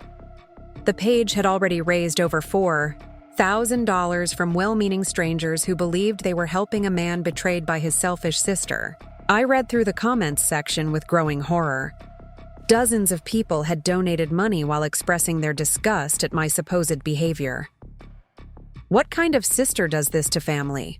one commenter had written. "Some people have no shame or loyalty," another had added. Several people from our old neighborhood had shared the page, and I recognized names of people I'd known since childhood, people who had apparently believed Jake's lies without question. The betrayal cut deeper than anything Jake had done before. It was one thing for him to manipulate me privately, to take advantage of my generosity within the confines of our family relationship. But to publicly assassinate my character, to turn our entire community against me based on fabricated stories, felt like a level of cruelty I hadn't known he was capable of. I screenshot everything before calling Sarah Martinez, the attorney who had helped me during Jake's lawsuit. Even though that case had been resolved months ago, I knew this GoFundMe situation could have legal implications. Sarah agreed to meet me that afternoon to review what Jake had done and discuss our options. "Emma, this is fraud," Sarah said bluntly after reviewing the GoFundMe page and its claims. "Your brother is soliciting donations based on demonstrably false information. We have 4 years of bank records proving that you were the one paying the mortgage, not him. We have employment records showing his work history. This isn't just ethically wrong, it's potentially criminal." The idea of pursuing criminal charges against Jake felt both satisfying and heartbreaking. Part of me wanted him to face real consequences for his actions, to finally be held accountable for the damage he'd caused. But another part of me still remembered the little boy who used to crawl into my bed during thunderstorms, the teenager who'd cried at our parents' funeral, the young man who'd seemed so lost after we became orphans. What would happen if we reported this to the authorities? GoFundMe has strict policies against fraudulent campaigns. They would likely shut down the page and require Jake to refund all donations. Depending on how much money he's raised, he could face charges for wire fraud or theft by deception. Given that he's using interstate commerce to defraud people, this could potentially be a federal crime. The weight of that information settled over me like a heavy blanket. My brother, in his desperation to avoid taking responsibility for his own life, had potentially committed federal crimes. He'd rather risk serious legal consequences than admit he'd been financially dependent on his sister for years. "There's something else," Sarah continued. "Several people have already started commenting on the page saying they know you personally and that Jake's story doesn't match what they've observed. Mrs. Patricia Williams from your old neighborhood left a particularly detailed comment explaining that she'd watched you maintain the house and support Jake for years. The narrative is already starting to fall apart." I asked Sarah to send me the link to Mrs. Williams's comment, and when I read it, I felt a rush of gratitude so powerful it brought tears to my eyes.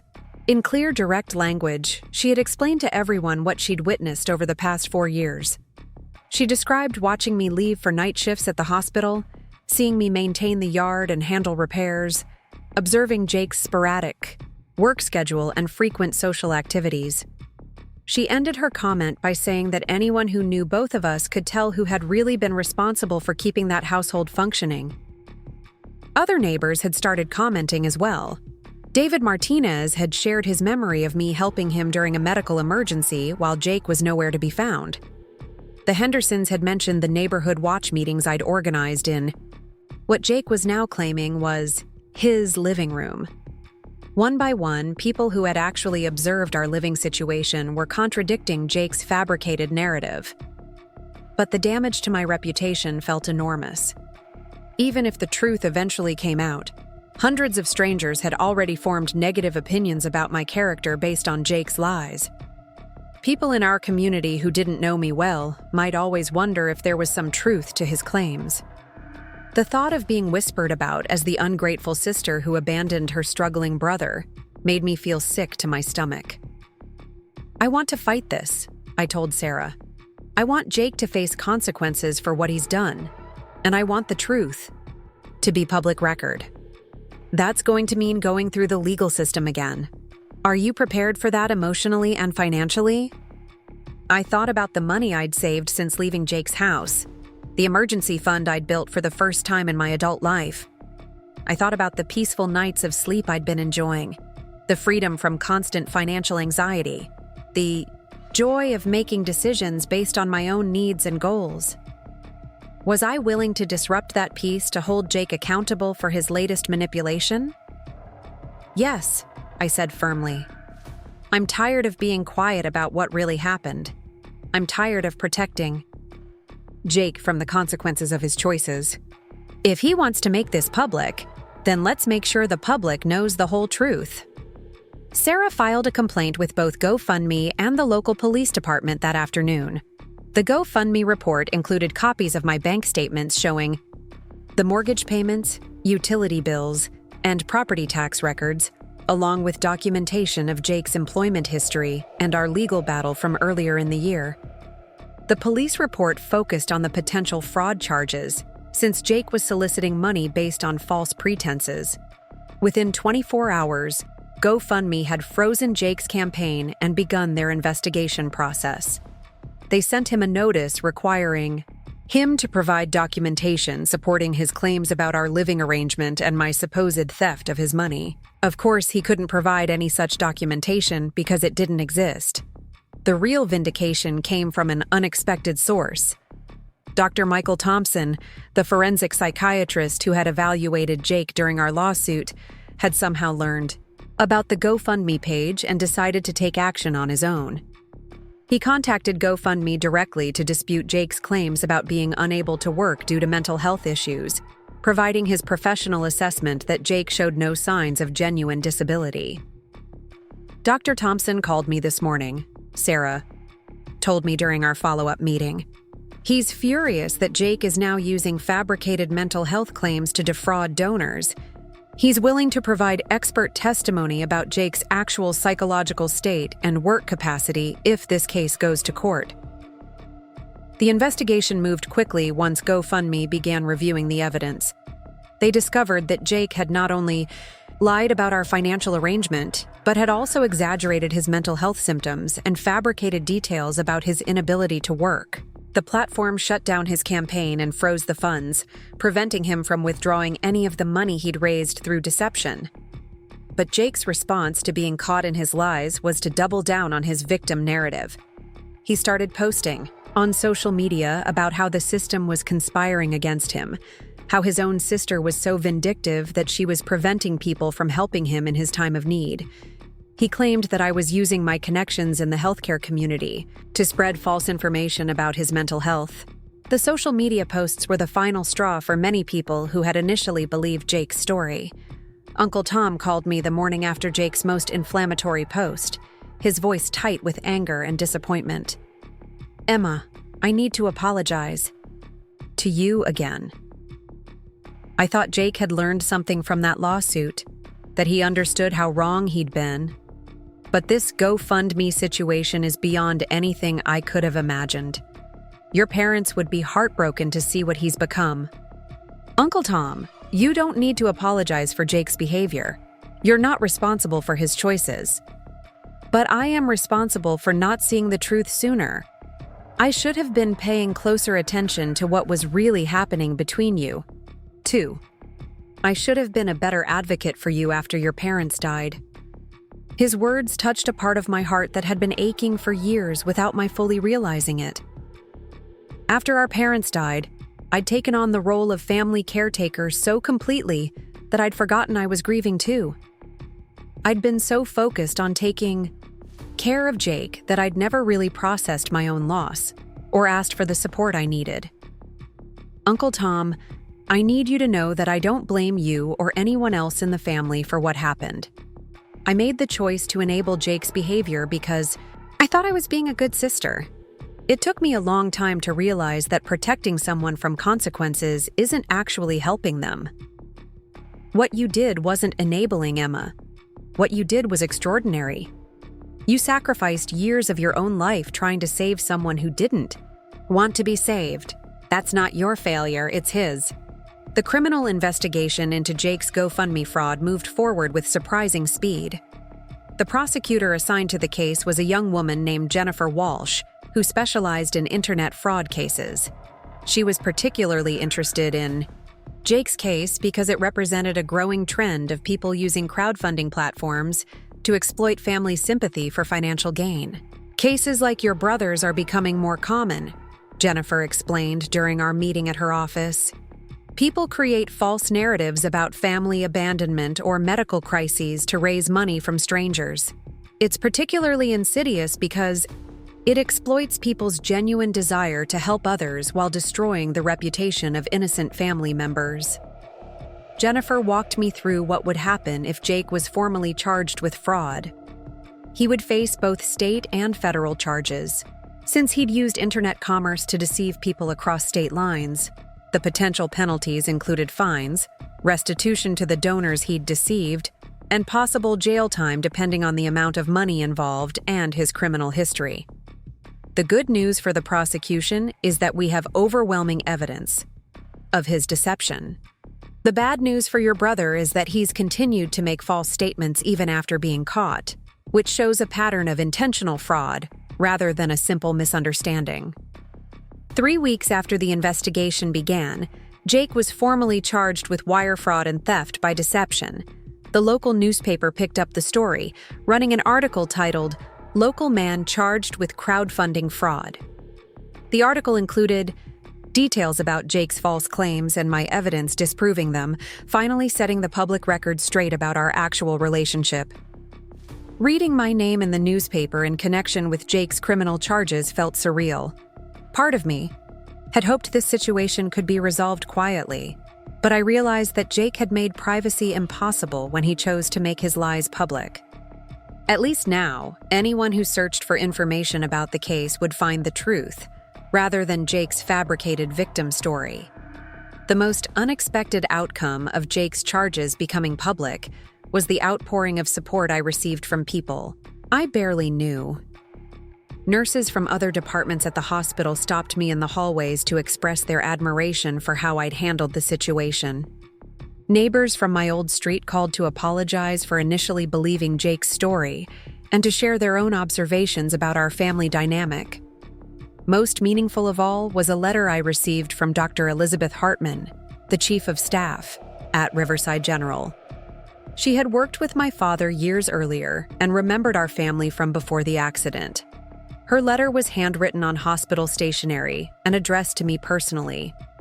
"Dear Emma," it read, "I wanted you to know how impressed I am with the grace and strength you've shown throughout this difficult situation with your brother. Your father was one of the finest physicians I ever worked with, and your mother was beloved by everyone who knew her.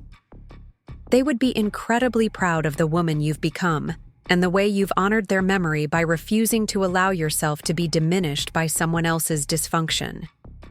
Your commitment to truth and justice, even when it meant standing up to your own family, demonstrates the kind of character your parents instilled in you." I carried that letter with me everywhere for weeks, reading it whenever I doubted whether I'd made the right choices. Dr. Hartman had known my parents as adults, as professionals, as people with their own hopes and dreams for their children. Her validation that they would be proud of me meant more than any legal victory or financial compensation ever could. The legal resolution of Jake's case took several months to work through the court system. He eventually pleaded guilty to reduced charges in exchange for avoiding jail time, but he was required to pay full restitution to everyone who had donated to his fraudulent campaign, plus fines and court costs. The total amount he owed was nearly $12,000, money he didn't have and couldn't realistically earn given his sporadic work history. As part of his plea agreement, Jake was also required to post a public apology acknowledging that his claims about me had been false. The apology was posted on his social media accounts and sent to everyone who had donated to his GoFundMe campaign. Reading his formal admission that he had lied about our relationship provided a sense of closure I hadn't expected. I want to apologize to everyone who donated to my GoFundMe campaign based on false information, Jake's statement read. I incorrectly described my living situation with my sister Emma. The truth is that Emma supported me financially for several years after our parents died, paying for housing costs, utilities, and other expenses while I was unable to maintain steady employment. When Emma decided to live independently, I became angry and made false statements about her character and our family situation. I deeply regret my actions and the harm I caused to Emma's reputation. She is a good person who sacrificed a great deal to help me, and she did not deserve the treatment I gave her. The apology felt like the end of a very long and painful chapter. Jake had finally publicly acknowledged the truth about our relationship and taken responsibility for his lies. Whether he truly understood the depth of harm he'd caused or was simply fulfilling a legal requirement, I might never know. But the public record was now clear, and anyone who searched for information about our family situation would find the truth rather than his fabricated victim narrative. 6 months after Jake's legal troubles began, I received an unexpected phone call from him. I almost didn't answer, but something about the timing felt significant. He was calling on what would have been our mother's 60th birthday, a date I'd been dreading because it highlighted how much family connection I'd lost in the aftermath of our conflict. Emma, I know you probably don't want to hear from me, but I wanted to call today because I've been thinking about Mom and Dad a lot lately. His voice sounded different, smaller somehow. The defensive anger that had characterized most of our interactions over the past year was gone, replaced by something that sounded like genuine remorse. I've been going to therapy, Jake continued. It was part of my plea agreement, but I think it's actually helping me understand things I never saw before. I realize now how much I took advantage of you, how much I hurt you, how selfish I was. I listened without interrupting, curious to hear what Jake had to say, but not ready to offer forgiveness or reconciliation. My therapist helped me understand that when Mom and Dad died, I basically shut down emotionally and let you become the parent in our relationship. I was so scared of being alone that I convinced myself you wanted to take care of everything, that you were better at handling responsibility than I was. Jake, I was 24 years old. I was grieving too. I needed support, not someone else to take care of. I know that now. I know I failed you as a brother, and I know I failed Mom and Dad by not becoming the man they raised me to be. I don't expect you to forgive me, and I don't expect us to have a relationship again. I just wanted you to know that I finally understand how wrong I was. The conversation lasted about 20 minutes, and for the first time in years, Jake sounded like the brother I remembered from before our parents died. He asked about my work, my future plans, my happiness. He didn't ask for anything, didn't try to guilt me into maintaining contact, didn't minimize the harm he'd caused. When I hung up, I felt a complex mix of emotions. Relief that Jake was finally taking responsibility for his behavior. Sadness for the relationship we'd lost and the family we'd never be again. But also, surprisingly, a sense of peace. Jake's acknowledgement of the truth didn't repair the damage he'd done, but it did provide the validation I'd needed to fully move forward with my life. That evening, I called Maya to tell her about Jake's call. She listened thoughtfully, offering support without trying to tell me how I should feel about the conversation. "How do you feel about it?" she asked. "Relieved, I think. For so long, I wondered if I was crazy, if I was remembering things wrong, if maybe I really had been as selfish as Jake claimed. Hearing him finally acknowledge what really happened feels like getting a piece of myself back." "Do you think you'll ever have a relationship with him again?" I considered the question carefully. "I don't know. Maybe someday if he continues to grow and take responsibility for his life. But not now.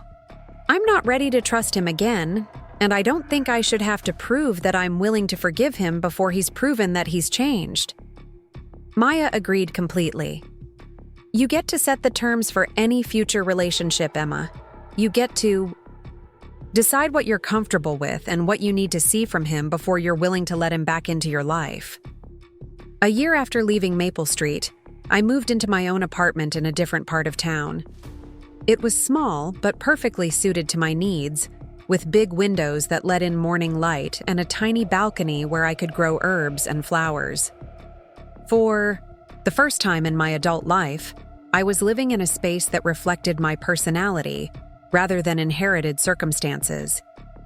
The apartment came with no family baggage, no painful memories, no reminders of years spent sacrificing my own needs for someone else's comfort. It was just mine, purchased with money I'd earned and saved, decorated with furniture I'd chosen, filled with books and plants and artwork that made me happy. I invited Maya over for dinner the first week after I moved in, wanting to share my excitement about this new chapter with the person who'd supported me through the hardest parts of my journey. We cooked together in my tiny kitchen, laughing as we bumped into each other while preparing a meal that was probably too ambitious for the space. "Emma, look at you," Maya said as we sat on my small balcony eating dinner by candlelight. "You're glowing. You look like yourself again." I feel like myself again, I realized. For the first time since Mom and Dad died, I feel like I'm living my own life instead of just reacting to other people's crises. "What's next for you? Any big plans or dreams you want to pursue?" I'd been thinking about that question a lot lately. For so many years, my future had been tied to Jake's needs and our family situation. Now that I was truly free to make my own choices, the possibilities felt both exciting and overwhelming. "I've been thinking about traveling," I said. "Maybe taking some time off to see parts of the world I've always wanted to visit. I've been saving money for the first time in years, and I realized I could afford to take a sabbatical if I wanted to." "That sounds amazing. Where would you go?" "Ireland, maybe. I've always wanted to see the countryside there, or Italy, to practice the Italian I've been learning online. Somewhere beautiful and peaceful where I can think about what I want the next chapter of my life to look like." As we talked about travel plans and career possibilities, I realized that for the first time in my adult life, I was making decisions based on excitement rather than obligation. I was choosing destinations because they appealed to me, considering opportunities because they matched my interests, planning a future based on my own dreams rather than someone else's limitations. The conversation continued late into the evening, covering everything from professional goals to personal relationships to the books we wanted to read and the skills we wanted to develop. It felt luxurious to have time and mental energy for these kinds of discussions, to think about growth and adventure rather than just survival and damage control. When Maya left that night, I stood on my balcony looking out at the city lights and feeling overwhelmed with gratitude. Gratitude for Maya's friendship, for the community support I'd received, for the legal system that had validated my experience, for the job that had given me financial independence, for the apartment that was all mine. But mostly, I felt grateful for the strength I'd found to walk away from a situation that was slowly destroying me. It had taken me years to recognize that love without respect wasn't really love at all. That sacrifice without appreciation was just exploitation, that family loyalty shouldn't require martyrdom. I'd learned that setting boundaries wasn't cruel, it was necessary. That taking care of myself wasn't selfish, it was responsible. That choosing my own happiness over someone else's comfort wasn't betrayal, it was growth. 3 years later, I received a wedding invitation in the mail. Jake was getting married to a woman named Sarah whom I'd never met, and apparently, he wanted me to be there for his special day. The invitation was simple and elegant, with a handwritten note from Jake, saying that he hoped I could celebrate with him, but would understand if I chose not to attend. I stared at the invitation for a long time, trying to decide how I felt about this development in Jake's life. We'd had minimal contact since his phone call on our mother's birthday, just an occasional text message on holidays, and a card he'd sent when I graduated from my nurse practitioner program. I knew from Uncle Tom that Jake had been working steadily at a new job, and had moved into an apartment he could afford on his own. The fact that he was getting married suggested that he'd found someone willing to build a life with him, which implied that he'd grown enough as a person to be a genuine partner rather than just a dependent looking for a caretaker. I found myself hoping that was true, both for his sake and for his fiancé's. After much consideration, I decided to attend the wedding. Not because I was ready to rebuild our relationship, but because I wanted to see for myself whether Jake had genuinely changed. I was curious about the man he'd become and the woman who'd chosen to marry him. The wedding was small and simple, held in the garden of a local community center. Jake looked older than I remembered, more mature somehow, and genuinely happy. His bride Sarah was a schoolteacher with kind eyes and a warm smile who seemed completely comfortable with herself and her choices. During the reception, Jake approached me nervously, clearly unsure of what kind of reception he'd get from the sister he'd betrayed so thoroughly. "Emma, thank you for coming. It means more to me than you know." "Congratulations, Jake. Sarah seems lovely." "She is. She's the best person I know, and somehow she's willing to put up with me." He paused, gathering courage for what he wanted to say next. "Emma, I know we can't go back to the way things were, and I know I don't deserve your forgiveness. But I want you to know that not a day goes by that I don't regret how I treated you. You were the best sister anyone could ask for. And I threw that away because I was too immature and selfish to appreciate what I had. I'm glad you found happiness, Jake, and I'm glad you've learned to take care of yourself." Sarah helped me understand what real partnership looks like. We split everything equally. We make decisions together. We support each other without keeping score. I never understood before that a relationship was supposed to be about giving and taking, not just taking. I looked at my brother, really looked at him, and saw someone I hadn't seen in years. The defensive, entitled man who'd kicked me out of the house was gone, replaced by someone who seemed genuinely grateful for what he had and aware of his own responsibility to maintain it. "I'm happy for you, Jake. Really. Do you think—" he started, then stopped himself. "Never mind. I don't have the right to ask for anything from you." "What were you going to ask?" "I was going to ask if you thought we could ever be siblings again. Not like before, but something new, something healthy." I considered his question carefully. The hurt he'd caused me would always be part of our history, and I would never again make myself vulnerable to his manipulation. But the man standing in front of me seemed genuinely different from the one who'd sued me for imaginary damages and publicly lied about my character. "Maybe," I said finally, "if you continue to grow and take responsibility for your life. If you prove over time that you've really changed. But Jake, it would have to be a completely different relationship than what we had before. I'm not your caretaker anymore, and I never will be again." "I understand. And Emma? I don't want a caretaker. I want a sister. I want someone I can celebrate good news with and call when I need advice. I want to be someone you can count on instead of someone you have to worry about." That conversation marked the beginning of a very slow, very careful rebuilding of our relationship.